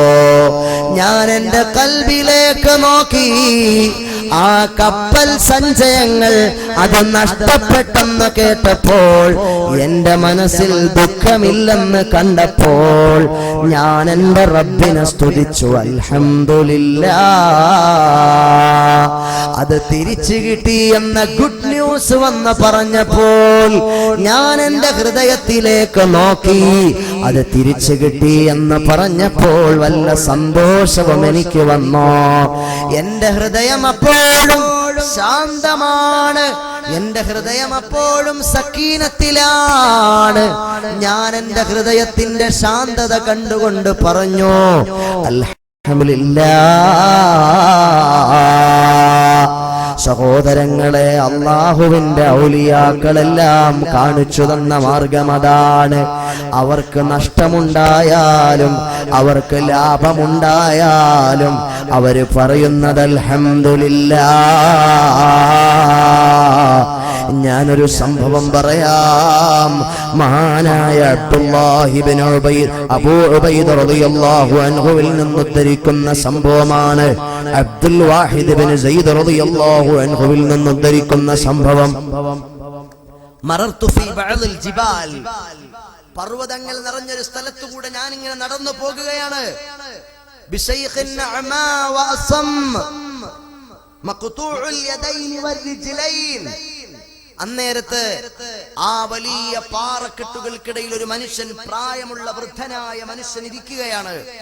അദ്ദേഹത്തിന് കൈകളില്ല, കാലുകളില്ല, കണ്ണുകളില്ല, അദ്ദേഹത്തിന് അവയവങ്ങളൊന്നുമില്ല. കണ്ണില്ലാത്ത, കാലില്ലാത്ത, കാതില്ലാത്ത, കൈയില്ലാത്ത ഒരു വൃദ്ധനായ മനുഷ്യനതാ ഒരു പടുകൂറ്റൻ പർവ്വതത്തിന്റെ പാറക്കെട്ടുകളുടെ താഴ്വാരത്തിരുന്ന് സ്തുതിക്കുകയാണ് അല്ലാഹുവിനെ. അൽഹംദുലില്ലാഹ്, അൽഹംദുലില്ലാഹില്ലദീ ആഫാനി മിമ്മ ബതുലിയ ബിഹി കസീറൻ മിൻ ഖൽഖി. അല്ലാഹുവേ, എത്രയോ ആളുകൾക്ക് നീ രോഗം കൊടുത്തു, എത്രയോ ആളുകൾക്ക് നീ വിഷമം കൊടുത്തു, എത്രയോ ആളുകൾക്ക് നീ പ്രയാസം കൊടുത്തു. പക്ഷേ എനിക്ക് നീ തന്നത് അനുഗ്രഹമാണ്. അൽഹംദുലില്ലാഹ് അൽഹംദുലില്ലാഹ്. ആരാണ് ഖൽബറിഞ്ഞ് മനസ്സറിഞ്ഞ് അല്ലാഹനെ സ്തുതിക്കുന്നത്? അബ്ദുൽ വാഹിദ് ഇബ്നു സയ്യിദ് റളിയല്ലാഹു അൻഹു പറയുന്നു, കൈകളില്ലാത്ത മനുഷ്യനാണ്. മഖ്തൂഉൽ യദൈനി വർ-റിജ്ലൈൻ, കൈകാലുകൾ മുറിക്കപ്പെട്ടു പോയ മനുഷ്യൻ, കണ്ണുകൾ നഷ്ടപ്പെട്ടു പോയ മനുഷ്യൻ, കാതുകൾ നഷ്ടപ്പെട്ടു പോയ മനുഷ്യൻ പറയുകയാണ്, അൽഹംദുലില്ലാഹില്ലദീ ആഫാനി. മഹാനായ അബ്ദുൽ വാഹിദ് ഇബ്നു സയ്യിദ് റളിയല്ലാഹു അൻഹു ആ മനുഷ്യന്റെ ചാരത്ത് ചെന്നിട്ട് ചോദിച്ചു, അല്ല സഹോദരാ, യാ അഖീ അയ്യു ശൈഇൻ ആഫാകല്ലാഹു മിൻഹു, യാ അഖീ അയ്യു ശൈഇൻ ആഫാകല്ലാഹു മിൻഹു. നിങ്ങൾക്ക് എന്ത് സുഖാണ് അല്ലാഹു തന്നത്? നിങ്ങൾക്ക് രണ്ട് കൈയും ഇല്ലല്ലോ, രണ്ട് കാലും ഇല്ലല്ലോ, രണ്ട് കണ്ണും ഇല്ലല്ലോ, രണ്ട് കാതും, പിന്നെ നിങ്ങൾ എന്തിനു പറയുന്നു അൽഹംദുലില്ലാഹ് അൽഹംദുലില്ലാഹില്ലദീ ആഫാനി മിമ്മ ബുത്ലിയ ബിഹി കതീറൻ മിൻ ഖൽഖി? നിങ്ങൾ ഇങ്ങനെ പറഞ്ഞ് ആത്മാർത്ഥമായി റബ്ബിനെ ഇങ്ങനെ സ്തുതിച്ചിരിക്കുന്നല്ലോ, ഇതെന്താണ്? അദ്ദേഹം പറഞ്ഞു, വല്ലാഹി മാജിദു ജമീഅൽ ബലായാ ഇല്ലാ മഹീതതൻ ബിക. ഞാൻ ഒരുപാട് ആളുകളെ കണ്ടു, രോഗികളെ. ഞാൻ ഒരുപാട് അള്ളാഹുവിന്റെ ബലാ കൊണ്ട് ബലാക്കപ്പെട്ട ആളുകളെ ഞാൻ കണ്ടിട്ടുണ്ട്. നിങ്ങളെപ്പോലെ അള്ളാഹു ബലാ നൽകിയ ഒരാളെയും ഞാൻ എന്റെ ജീവിതത്തിൽ കണ്ടിട്ടില്ല. എന്നിട്ടും നിങ്ങൾ പറയുകയാണ്, അള്ളാഹുവേ നീ എനിക്ക് സുഖം തന്നു എന്ന്. ജനങ്ങളെ, ഇത് ഗൗരവത്തോടെ ആലോചിക്കാൻ വേണ്ടി പറയുകയാണ്.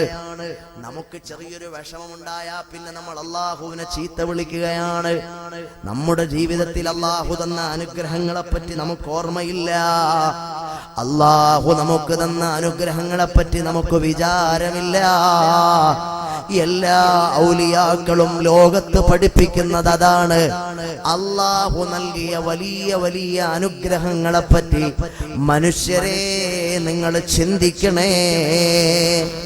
ഇന്ന السمع والبصر والفؤاد كل أولئك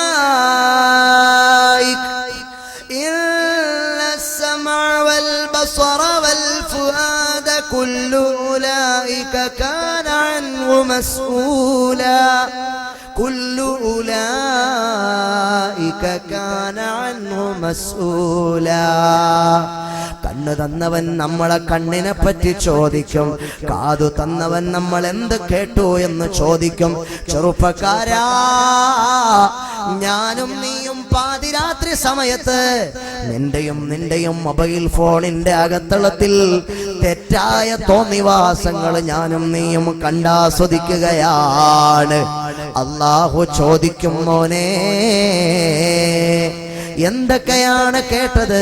ഖുർആൻ കേട്ടില്ല, വഅദ് കേട്ടില്ല, സ്വലാത്ത് കേട്ടില്ല, സിനിമ കേട്ടു, സീരിയൽ കേട്ടു, സിനിമാറ്റിക് ഡാൻസ് കേട്ടു, അങ്ങനെ തോന്നിവാസങ്ങൾ മാത്രം കേട്ടു. എന്നാൽ ഈ കേൾവിയെ പറ്റി അല്ലാഹ് ചോദിക്കുന്നതാണ്. ഇന്നസ് സമഅ വൽ ബസറ വൽ ഫുആദ കുല്ലു ഉലൈക കാന അൻഹു മസ്ഊലാ. എന്നാൽ ഇവിടെ ഈ മനുഷ്യൻ പറയുകയാണ്, യാ ബത്താൽ ഇലൈക അന്നി, എന്നെ തൊട്ട് പോടാ, എവിടുന്ന് വന്നു നീ, പൊയ്ക്കോ. എന്താണ് നീ എന്നോട് ചോദിക്കുന്നത്? അല്ലാഹ് എനിക്ക് അനുഗ്രഹം തന്നില്ലെന്നോ? ആ മനുഷ്യൻ അബ്ദുൽ വാഹിദ് ഇബ്നു സയ്യിദ് റളിയല്ലാഹു അൻഹുവിനോട് പറയുകയാണ്, ഫഇന്നഹു ആഫാനി, അല്ലാഹു എനിക്ക് സുഖം തന്നു. ഇത് അത്ലഖലി ലിസാനൻ യുവഹിദുഹു, ഞാൻ ആ റബ്ബിന്റെ തൗഹീദ് മൊഴിഞ്ഞ മനോഹരമായ നാവ് അതെനിക്കവൻ തന്നു. വഖൽബൻ യഅരിഫുഹു, ആ റബ്ബിനെ തിരിച്ചറിയാൻ എനിക്കൊരു ഖൽബവൻ തന്നു. വഫീ കുല്ലി ലഹളത്തി യദ്കുറുഹു, എന്റെ എല്ലാ നിമിഷങ്ങളും ഞാൻ ആ റബ്ബിൽ ഇങ്ങനെ ലയിച്ചിരിക്കുകയാണ്. ഞാൻ ആ റബ്ബിൽ ഇങ്ങനെ ലയിച്ചിരിക്കുകയാണ്. എന്റെ എല്ലാ നിമിഷവും ലില്ലാ.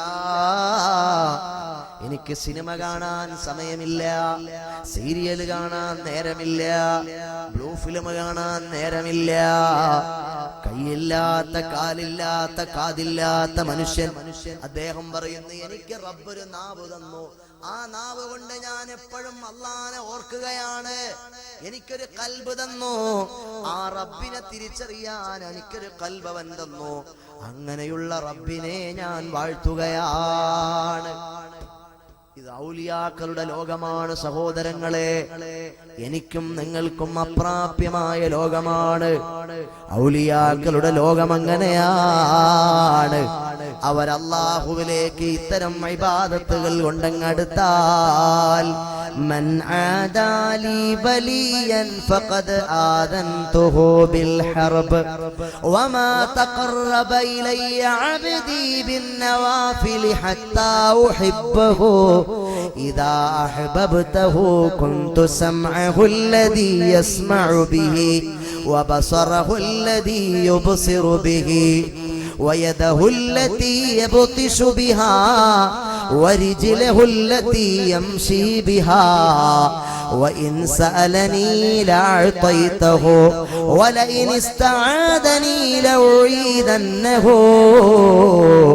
എങ്ങനെയാണ് ഔലിയാക്കളുടെ ലോകം? മസാല അബ്ദി ബിന്നവാഫിലി യഖ്റുബു ഹത്താ അകൂന ലഹു യദം വൽ അർജുലാ. എന്റെ അടിമ അവൻ എന്നിലേക്ക് അടുത്താൽ പിന്നവന്റെ ലോകം ഈ നോനോ ടെക്നോളജിയുടെ ലോകത്തെക്കാൾ വലിയ ലോകമാണ്. ഇൻഫർമേഷൻ ടെക്നോളജിയുടെ ലോകത്തെക്കാൾ വലിയ ലോകമാണ്. സഹോദരങ്ങളെ, മോഡേൺ സയൻസിന് പിന്നെ പിടികിട്ടുകയില്ല. മോഡേൺ ടെക്നോളജികൾക്ക് സ്കെയിൽ വെച്ച് അളക്കാൻ പറ്റൂല. കണ്ടില്ലയോ ഉമർ ഇബ്നുൽ ഖത്താബ് റളിയല്ലാഹു അൻഹു അദാ മദീനയിലെ മിമ്പറിൽ നിന്ന് ഖുത്ബയോദിക്കൊണ്ട് നിൽക്കുമ്പോഴാണ് സാരിയ റളിയല്ലാഹു അൻഹു അവിടുത്തെ സൈന്യവും നഹാബന്ദിൽ പോരാട്ടം നടത്തിക്കൊണ്ടിരിക്കുന്ന ഇസ്ലാമിക് റെജിമെന്റിലെ പട്ടാളത്തിന് അതാ മദീനയിലെ പള്ളിയുടെ മിമ്പറിൽ നിന്നിട്ടാണ് ഉമർ ഇബ്നു ഖത്താബ് തങ്ങൾ ഇൻഫർമേഷൻ കൊടുത്തത്. സാരിയ അൽ ജബൽ, അൽ ജബൽ സാരിയ. റഡാർ കണ്ടുപിടിച്ചിട്ടില്ല, ടെലിസ്കോപ്പ് കണ്ടുപിടിച്ചിട്ടില്ല. സഹോദരങ്ങളെ, ഇന്ന് നമ്മുടെ ലോകം ഏത് ലോകമാണ്? അതാ അമേരിക്കക്കാരനെ അറിയുമോ? വൈറ്റ് ഹൗസിൽ ബറാക്ക് ഹുസൈൻ ഒബാമയ്ക്ക് തന്റെ വൈറ്റ് ഹൗസിലെ കറങ്ങുന്ന കസേരയിൽ നിന്നിട്ട് നോക്കിയാൽ വാഷിംഗ്ടണിന്റെ തെരുവിലൂടെ നടന്നു പോകുന്ന ഒരു സിവിലിയനായ അമേരിക്കക്കാരന്റെ പോക്കറ്റിൽ എത്ര ഡോളർ ഉണ്ടെന്ന് പറയാൻ ബറാക്ക് ഹുസൈൻ ഒബാമയ്ക്ക് വൈറ്റ് ഹൗസിലെ കസേരയിൽ നിന്നുകൊണ്ട് പറ്റുമെന്ന് പറയാൻ തക്കവിധമുള്ള റഡാർ സംവിധാനങ്ങൾ കണ്ടെത്തിയ ലോകമാണ് ഈ ലോകം. എന്നാൽ 1400 സംവത്സരങ്ങൾക്ക് മുമ്പ് മഹാനായ ഉമർ ഇബ്നുൽ ഖത്താബ് തങ്ങൾ കണ്ട ടെലിസ്കോപ്പിക് പവറുള്ള കണ്ണ് അതാര് കൊടുത്തതാണ്? അല്ലാഹു അവന്റെ ഇഷ്ടദാസന്മാരായ ഔലിയാക്കൾക്ക് കൊടുത്തതാണ്. അല്ലാഹു അവന്റെ ഇഷ്ടദാസന്മാർക്ക് കൊടുക്കും, ഇഷ്ടമുള്ളതൊക്കെ കൊടുക്കും. അപ്പോൾ പല അത്ഭുതങ്ങളും അവരിൽ നിന്നുണ്ടാകും. താജുൽ ഉലമ തങ്ങൾ ഉപ്പാപ്പാടെ ദർസിൽ ഞങ്ങളിങ്ങനെ ക്ലാസ്സിലിരിക്കുമ്പോൾ ഒരു വയസ്സായ ഒരാൾ വന്നു. കണ്ടപ്പോഴേ ശൈഖുന പറഞ്ഞു, അതാ ഉടുപ്പിയിലെ മുക്രിക്കാക്ക വരുണ്ടല്ലോ എന്ന് പറഞ്ഞു. അപ്പോഴേ ഞങ്ങൾക്ക് മനസ്സിലായി ഇത് മുമ്പ് പരിചയമുള്ള ആളാണെന്ന്. മുക്രിക്കാക്ക വന്നപ്പോ, എന്താ മുക്രിക്ക? അത് എന്റെ പുള്ളി വർത്താനം പറയണില്ല, ആക്സിഡന്റ് ആയിട്ട് സംസാരിക്കില്ലെന്ന് ഡോക്ടർമാര് പറഞ്ഞു. ആക്സിഡന്റ് ആയിട്ട് വർത്തമാനം ഇനി പറയൂല എന്ന് പറഞ്ഞു. അതുകൊണ്ട് തങ്ങളുപ്പാപ്പ ദുആരെന്ന് തരണമെന്ന് പറഞ്ഞു. സഹോദരങ്ങളെ, ക്ലാസ് ഒക്കെ കഴിഞ്ഞിട്ട് ശൈഖുന മുമ്പിലുള്ള ഒരു ഓറഞ്ച് എടുത്ത് ഇങ്ങനെ വായിലിട്ട് ചവച്ചുകൊണ്ടിരിക്കുകയാണ്. സുബ്ഹാനല്ലാഹ്, വായിൽ കിടന്ന ഓറഞ്ച് ഇങ്ങനെ എടുത്തിട്ട് ഇതുകൊണ്ട് കൊടുത്താൽ മതി വർത്താനം പറയുന്നു. ഓറഞ്ച് എടുത്തിട്ട് പറഞ്ഞു ഇതുകൊണ്ട് കൊടുത്താൽ മതി പൽക്ക പറയൂന്ന് പറഞ്ഞു. മൂന്നാമത്തെ ദിവസം ഇതേ മുക്രിക്കാക്ക സംസം വെള്ളവും ഈത്തപ്പഴവും അങ്ങനെ കുറെ സാധനങ്ങളുമായിട്ട് അതേ ക്ലാസ്സിൽ വന്നു. എന്റെ പുള്ളി വർത്തമാനം പറഞ്ഞു എന്ന് പറഞ്ഞ്. അത് ഔലിയാക്കൾക്ക് അല്ലാഹു നൽകുന്ന പ്രത്യേക അനുഗ്രഹമാണ്. ഏത് ഡോക്ടർ പറഞ്ഞാലും ഏത് സർജൻ പറഞ്ഞാലും അല്ലാഹുവിനേക്കാൾ വലിയ ഡോക്ടറില്ല. അല്ലാഹുവിന്റെ ഔലിയാക്കളുടെ തുപ്പുനീരിന്റെ ബറക്കത്ത് കൊണ്ട് ഭിക്ഷുക്കരന്മാർ, സ്കിൽഫുള്ളായ വിദഗ്ധന്മാരായ സർജന്മാര് പറഞ്ഞു ആ കുട്ടി വർത്തമാനം പറയില്ലെന്ന്. പക്ഷേ താജുൽ ഉലമയുടെ മുബാറക്കായ വായിൽ നിന്ന് ഉമനീർ ഉൾക്കൊണ്ട ആ ഓറഞ്ച് അതാ കുഞ്ഞിന് കൊണ്ട് കൊടുത്തപ്പോൾ ആ കുഞ്ഞങ്ങ് വർത്തമാനം പറയുകയാണ്. മസാല ബദി ബിന്നവാഫിലി ഖുർബോ ഹത്താ അകൂന ലഹു യദം വൽ അർജുലാ. അല്ലാഹുവിന്റെ ഔലിയാക്കൾ അങ്ങനെയുള്ളവരാണ്. നിങ്ങൾ കേട്ടിട്ടുണ്ടോ മഹാനായ ഖാജ മൊഈനുദ്ദീൻ മലിക്കുൽ ഹിന്ദ് ഖാജ പീറാനെ പീർ ഖാജ മൊഈനുദ്ദീൻ ചിട്ടിയിൽ അജ്മീരി സഞ്ചരി തങ്ങളാരാ? ഇന്ത്യ രാജ്യത്തിന്റെ രാജാവാണ്.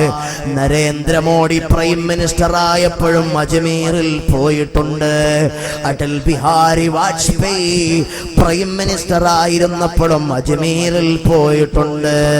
സാക്ഷാൽ doctor Manmohan Singh prime minister ആയപ്പോഴും അജ്മീറിൽ പോയിട്ടുണ്ട്.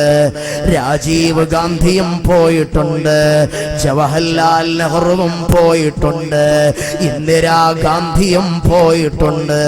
അങ്ങനെ ഇന്ത്യ രാജ്യത്തിന്റെ പ്രൈം മിനിസ്റ്റർമാരായി ആരെല്ലാം ഇരുന്നിട്ടുണ്ടോ അവരെല്ലാം കടന്നു ചെല്ലുന്ന ദർബാറാണ് ഖാജാ ഗരീബ് നവാസ് അജ്മീർ ഖാജാ തങ്ങളുടെ ദർബാർ. ആ ദർബാറിൽ മറബട്ട് കിടക്കുന്ന ഖാജാ തങ്ങളാരാണ്? ഒരു പട്ടാളക്കാരൻ ഒരു കുന്നിന്റെ മുകളിൽ നിന്ന് ഖാജയോട് കീപ്പോട്ടിറങ്ങി വരാൻ പറഞ്ഞു, താഴോട്ടിറങ്ങി വരാൻ പറഞ്ഞു. ഖാജ പറഞ്ഞു പറ്റില്ല, നിനക്ക് വേണമെങ്കിൽ നീ മേപ്പോട്ട് കയറി വാടാ. ഖാജയുടെ നെഞ്ചത്തേക്കങ്ങ് വെടിവെക്കുകയാണ് സഹോദരങ്ങളെ. അയാള് ഖാജയുടെ നെഞ്ചത്തേക്ക് അയാളുടെ ആവനാടിയിൽ നിന്നുണ്ടായിരുന്ന അമ്പെടുത്ത് വില്ലുകുലച്ച് അമ്പെയ്യുകയാണ്. ആ വില്ല് നേരെ വന്ന് ഖാജാ തങ്ങളുടെ നെഞ്ചത്ത് കൊണ്ടിട്ട് തിരിച്ചുപോയി പട്ടാളക്കാരന്റെ നെഞ്ചത്തുകൊണ്ട് ആ പട്ടാളക്കാരൻ മരിക്കുകയാണ്. യാ ശൈഖനാ യാ ശൈഖ് ഹിന്ദിൻ ശുഹ്റാ ഖാജാ മൊഈനുദ്ദീൻ ഖൈറുൻ ലിൽ വറാ. അന്ന് വലിയ അഗ്നി ആരാധകന്മാരായ ആളുകൾ അവരിങ്ങനെ അഗ്നിയെ ആരാധിച്ചു കൊണ്ടിരിക്കുകയാണ്. ഖാജാ തങ്ങൾ അങ്ങോട്ട് ചെന്നിട്ട് ചോദിച്ചു, എന്താണ് നിങ്ങൾ ഈ ചെയ്യുന്നത്? ഈ അഗ്നിയെ നിങ്ങൾ ആരാധിക്കുകയാണോ? അന്നേരത്ത് പറഞ്ഞു, ഇത് നിങ്ങളെ കൈ വെച്ച് നോക്കിയേ, അഗ്നിയിൽ ഇങ്ങനെ തൊട്ട് നോക്കിയേ, കൈ പൊള്ളുന്നില്ലേ? നിങ്ങൾ ഇവിടെ വെച്ച് നിങ്ങൾ അത് പൊള്ളിക്കുമെങ്കിൽ നിങ്ങളെ പരലോകത്തത് പൊള്ളിക്കൂല എന്ന് എന്തുറപ്പാ നിങ്ങൾക്കുള്ളത്? അത് ഞങ്ങൾക്ക് ഉറപ്പുണ്ട് എന്ന് പറഞ്ഞു. എന്നാൽ ഖാജാ തങ്ങൾ എന്ത് ചെയ്തെന്നറിയുമോ? ആ വലിയ അഗ്നി കുണ്ടാരത്തിലേക്ക് സുബ്ഹാനല്ലാഹ് അഗ്നി ആരാധകന് നേതൃത്വം നൽകുന്ന ആ ലീഡറുടെ 14 വയസ്സുള്ള മകനെ ഇങ്ങ് വിളിച്ചു, ഇങ്ങ് വാടാ മോനെ. ഖാജാ തങ്ങൾ സഹോദരങ്ങളെ അഗ്നി ഇങ്ങനെ ആളി കത്തിക്കൊണ്ടിരിക്കുകയാണ്. ആയിരക്കണക്കിന് ജനങ്ങൾ ഇങ്ങനെ നോക്കിക്കൊണ്ടിരിക്കുമ്പോൾ അഗ്നി ആരാധകനായ സഹോദരന്റെ മകന്റെ കയ്യിൽ പിടിച്ചിട്ട് ഖാജാ തങ്ങൾ ആ അഗ്നിയിലേക്ക് അങ്ങ് പ്രവേശിക്കുകയാണ്. ആളുകൾ നിലവിളിക്കാൻ തുടങ്ങി, തീ ഇങ്ങനെ ആളി കത്തുകയാണ്.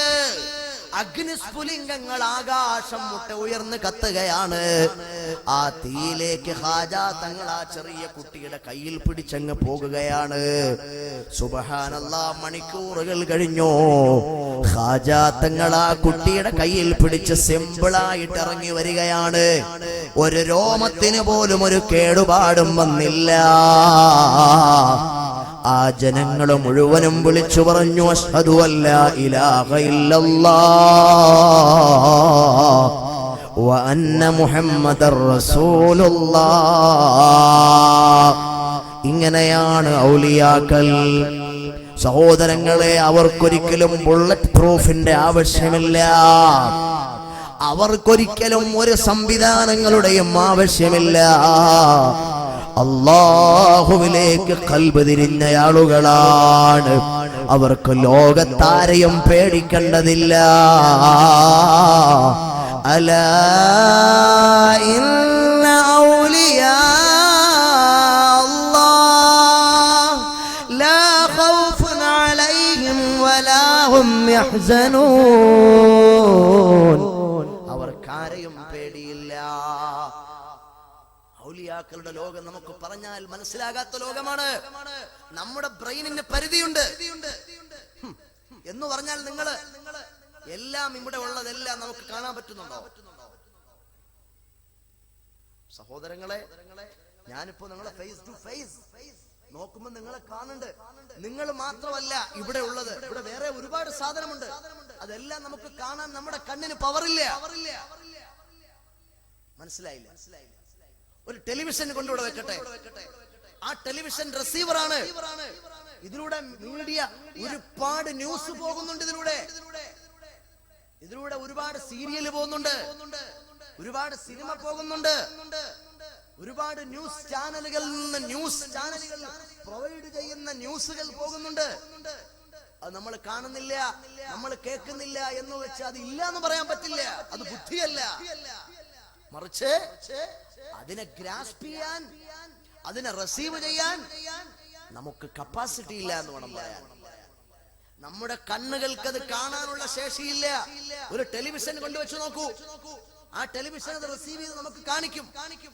അപ്പതാ ന്യൂസ് കാണുന്നു. ന്യൂസ് എവിടെ നിന്ന് വരുന്നതാ? അത് ഈ അന്തരീക്ഷത്തിലൂടെ പാസ് ചെയ്ത് പോകുന്നതാണ്. ഞാൻ ഇവിടെ നിന്ന് നോക്കുമ്പോൾ അപ്പുറത്ത് എനിക്ക് കാണാൻ വയ്യ. അപ്പുറത്ത് കാണാത്തത് കൊണ്ട് കാണാപ്പുറത്തൊരു ലോകമില്ലെന്ന് പറയൽ മണ്ടത്തരമാണ്. എന്റെ കണ്ണിന് പരിധിയുണ്ട്. കണ്ടില്ലേ, ഇവിടെ ഉറുമ്പ് കേൾക്കുന്ന ശബ്ദം കേൾക്കാൻ എന്റെ ചെവിക്ക് കപ്പാസിറ്റി ഇല്ല. ആന കേൾക്കുന്ന ശബ്ദം കേൾക്കാൻ എന്റെ ചെവിക്ക് കപ്പാസിറ്റി ഇല്ല. സഹോദരങ്ങളെ, നമ്മുടെ കൈ ഇങ്ങനെ നിവർത്തി വെച്ച് നോക്കുമ്പോൾ നമ്മുടെ കണ്ണുകൊണ്ട് നോക്കിയാലൊന്നും കാണുന്നില്ല. വല്ല ടെലിസ്കോപ്പിക് ലെൻസും ഉപയോഗിച്ച് നോക്കിയാൽ ഒരുപാട് അണുക്കളെ കാണാം നമ്മുടെ കൈക്കകത്ത്. നമ്മൾ ഇങ്ങനെ നോക്കുമ്പോ കാണുന്നില്ല എന്ന് വെച്ച് ഇല്ല എന്ന് പറയാൻ പറ്റൂല. സഹോദരങ്ങളെ, ഇങ്ങനെയുള്ള അദൃശ്യമായൊരു ലോകം അല്ലാഹു അവന്റെ ഇഷ്ടദാസന്മാരായ ഔലിയാക്കൾക്ക് തുറന്നു കൊടുക്കുമ്പോൾ അവരൊരു വാക്ക് പറഞ്ഞാൽ ആ വാക്കങ്ങനെ ഫലിക്കുന്നതാണ്. എന്റെ കൂടെ പഠിച്ചയാളാണ് അബ്ദുൽ സലീം ചിക്മംഗ്ലൂർ. ഇവർക്കൊക്കെ അറിയാം. മംഗളൂരിലെ ഏതോ ഹോസ്പിറ്റലിൽ മുട്ടുവേദനയായിട്ട് വന്ന ഡോക്ടർ പറഞ്ഞു, ഇത് വളരെ ക്രിട്ടിക്കലാണ്, വളരെ വേഗം സർജറി ചെയ്യണമെന്ന് പറഞ്ഞു. വളരെ വേഗം സർജറി ചെയ്യണമെന്ന് പറഞ്ഞു. സാദാത്തുക്കൾ വന്നു. അൽഹംദുലില്ലാഹ്, നമ്മളൊക്കെ ആകാംക്ഷയോടെ കാത്തിരിക്കുന്ന ആദരണീയരായ സാദാത്തുക്കൾ, മഹാനായ താജുൽ ഉലമ സയ്യിദ് അബ്ദുറഹ്മാൻ അൽ ബുഖാരി ഉള്ളാളത്തങ്ങളുടെ പേരക്കുട്ടി കൂടിയായ ആദരണീയരായ സാദാത്തുക്കൾ നമ്മുടെ മജ്‌ലിസിലേക്ക് വരികയാണ്.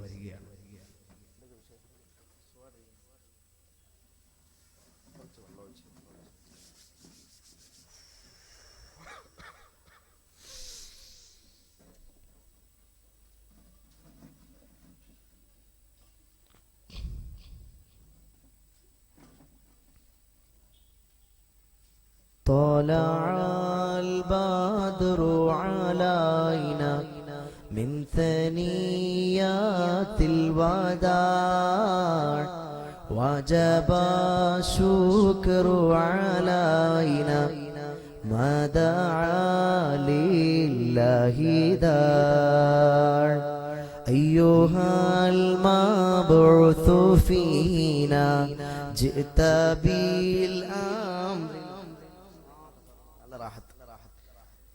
جئت شرفت المدينة مرحبا يا خير داع അള്ളാഹു അവിടുത്തേക്ക് ബറക്കത്ത് നൽകുമാറാകട്ടെ. അവിടുത്തേക്ക് അള്ളാഹു അനുഗ്രഹം നൽകുമാറാകട്ടെ. അവിടുത്തെ ദീർഘായുസ്സും അവിടുത്തേക്ക് അള്ളാഹു ബറക്കത്ത് നൽകി അനുഗ്രഹിക്കുമാറാകട്ടെ. സഹോദരങ്ങളെ, ഇനിയും സുദീർഘമായി ഒന്നും ഞാൻ പറയുന്നില്ല. ഈ മജ്‌ലിസിന് പരിസമാപ്തിയിലേക്ക് പോവുകയാണ്. നിങ്ങൾ നേരത്തെ എന്റെ വയൽ ആരെങ്കിലും കേട്ടിട്ടുണ്ടെങ്കിൽ നിങ്ങൾക്ക് അറിയാൻ പറ്റും. വയലിന്റെ ശൈലിയൊന്നും ഇങ്ങനെയല്ല. എന്ന് പറഞ്ഞാൽ തീരെ സുഖമില്ല, പനിയാണ്. ചുമക്കാൻ ഞാൻ തുടങ്ങിയാൽ പിന്നെ നിൽക്കൂല. അതുകൊണ്ടാണ് ചുമക്കാൻ തുടങ്ങാത്തത്. ചുമക്കാന്ന് പറഞ്ഞാൽ എന്താ പറയാ? ചുമ. അപ്പൊ ആ സാധനം അതുണ്ട്. ഇന്നലെ മുതലേ ഉണ്ട്, 2-3 ദിവസം മുതലേ ഉണ്ട്. 2-3 സ്ഥലത്ത് വേറെ ആളിനെ കൊണ്ടുവച്ച് പ്രസംഗിപ്പിച്ചു. ഞാൻ സ്റ്റേജിൽ ഇരുന്നിട്ടേ ഉള്ളൂ. ഇന്നിപ്പോ 2ാം ദിവസമാണ് ഇവിടെ പ്രസംഗിക്കുന്നത്. ഏതായാലും ഇത്രയും നേരമേ ഞാൻ പ്രസംഗിച്ചു. നിങ്ങൾ ഇനി എന്നെ കൊണ്ട് പ്രസംഗിക്കണമെന്ന് നിർബന്ധിക്കരുത്. നിങ്ങളോട് ഞാൻ ബോധിപ്പിക്കുകയാണ്. അതുകൊണ്ട് നിങ്ങൾ എല്ലാവരും ഇനി സഹോദരങ്ങളെ, നാളെ എറണാകുളത്ത് ഉച്ചയ്ക്ക് 12 മണിക്ക് എത്തണം. അവിടെ താജുൽ ഉലമ അനുസ്മരണ പരിപാടിയാണ്. താഴെക്കൂട് അബ്ദുള്ള ഉസ്താദ് അടക്കമുള്ള വലിയ മഹാന്മാരായ ഉസ്താദുമാർ പങ്കെടുക്കുന്ന എറണാകുളത്തുള്ള പരിപാടി. ഇവിടെ നിന്ന് ഇനി എത്രയോ കിലോമീറ്റർ, 450-500 കിലോമീറ്റർ ഓടിയെങ്കിൽ മാത്രമേ എറണാകുളത്ത് എത്താൻ പറ്റൂ. നിങ്ങളെല്ലാവരും വളരെ ആത്മാർത്ഥമായി ദുആരക്കണം. ഞാൻ അവസാനിപ്പിക്കുകയാണ് സഹോദരങ്ങളെ. ഇനിയും സുദീർഘമായി നമുക്ക് പിന്നീട് തൗഫീഖ് കിട്ടിയാൽ നമുക്ക് എപ്പോഴും പ്രസംഗിക്കാം. ഈ മജ്‌ലിസിൽ ആദരണീയരായ ഉസ്താദ് പറഞ്ഞതുപോലെ നമുക്ക് പള്ളി കെട്ടാൻ വേണ്ടി സിമന്റ് വേണം. 100 സിമന്റ്, 100 ചാക്ക് സിമന്റ്. ഒരു ചാക്കെന്ന് പറഞ്ഞാൽ ഇവിടെ എന്താ കോടി. ഞങ്ങളുടെ ഓടി എന്ന് പറഞ്ഞാൽ ഒരു കാറുണ്ട്. അപ്പോ 100 കോടി സിമന്റ് ആരാ തരാ? ഒരാള് ഈ സദസ്സിൽ നിന്ന് എഴുന്നേറ്റിട്ട് ബിസ്മില്ലാഹിർ റഹ്മാനിർ റഹീം, എന്റെ വകയാകട്ടെ അള്ളാഹുവിന്റെ പള്ളിക്ക് വേണ്ടി ഞാൻ കൊടുത്തേക്കാം എന്ന് പറഞ്ഞ് ഈ സദസ്സിൽ നിന്ന് ഏതെങ്കിലും ഒരു സഹോദരൻ കൈപൊക്കിയിട്ട് പറയാൻ കഴിയുന്നവരാരെങ്കിലും ഒരാളുണ്ടോ? ബിസ്മീൻ ചൊല്ലി ഒരു സഹോദരൻ അതിന് വേണ്ട കമ്പി മുഴുവനും തരാന്ന് പറഞ്ഞു. മറ്റൊരു സഹോദരൻ 100 പാക്കറ്റ് സിമന്റ് തന്നെ തരാന്ന് പറഞ്ഞു. ഇനിയും 400 പാക്കറ്റ് സിമന്റ് വേണം. ഈ സദസ്സ് തരണം. തരുവോ? ഇൻഷാ അല്ലാഹ്. ഒരൊറ്റ ഇൻഷാ അല്ലാഹ് പോലും പറയണില്ല. തരുവോ? ഇൻഷാ അല്ലാഹ്. നിങ്ങൾ എല്ലാവരും തന്നാൽ ആ 400 പാക്കറ്റ് സിമന്റും ഈ സദസ്സിൽ നിന്ന് കിട്ടും ഇൻഷാ അല്ലാഹ്. അതിലേക്ക് ആരെങ്കിലും ഒരു സഹോദരൻ ഒന്നും. ഈ 400 പാക്കറ്റ് സിമന്റ് ഏകദേശം എത്ര രൂപ ഉസ്താദേ? പ്രസിഡന്റ്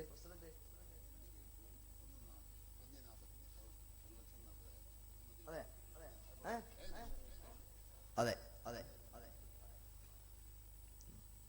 400. ഞങ്ങളിവിടെ ഈ സിമന്റ് ഒരു പാക്കറ്റിന് 420 രൂപ അല്ലേ? 420. ഇവിടെ വില കൂടുതലുണ്ടോ? എത്ര? 350. 350 ഇൻറ്റു 100 ഈക്വൽ ടു 35,000. അത്രയല്ലേ ഉള്ളൂ? 35,000 rupees only. അയ്യോ അല്ല 35,000. 35,000 rupees only. 100 packet cement. ആരാ കൊടുക്കുക? ബിസ്മീൻ ചൊല്ലി സദസ്സിൽ നിന്ന് ഒരാളൊന്ന് കൈപൊക്കാനുണ്ടോ?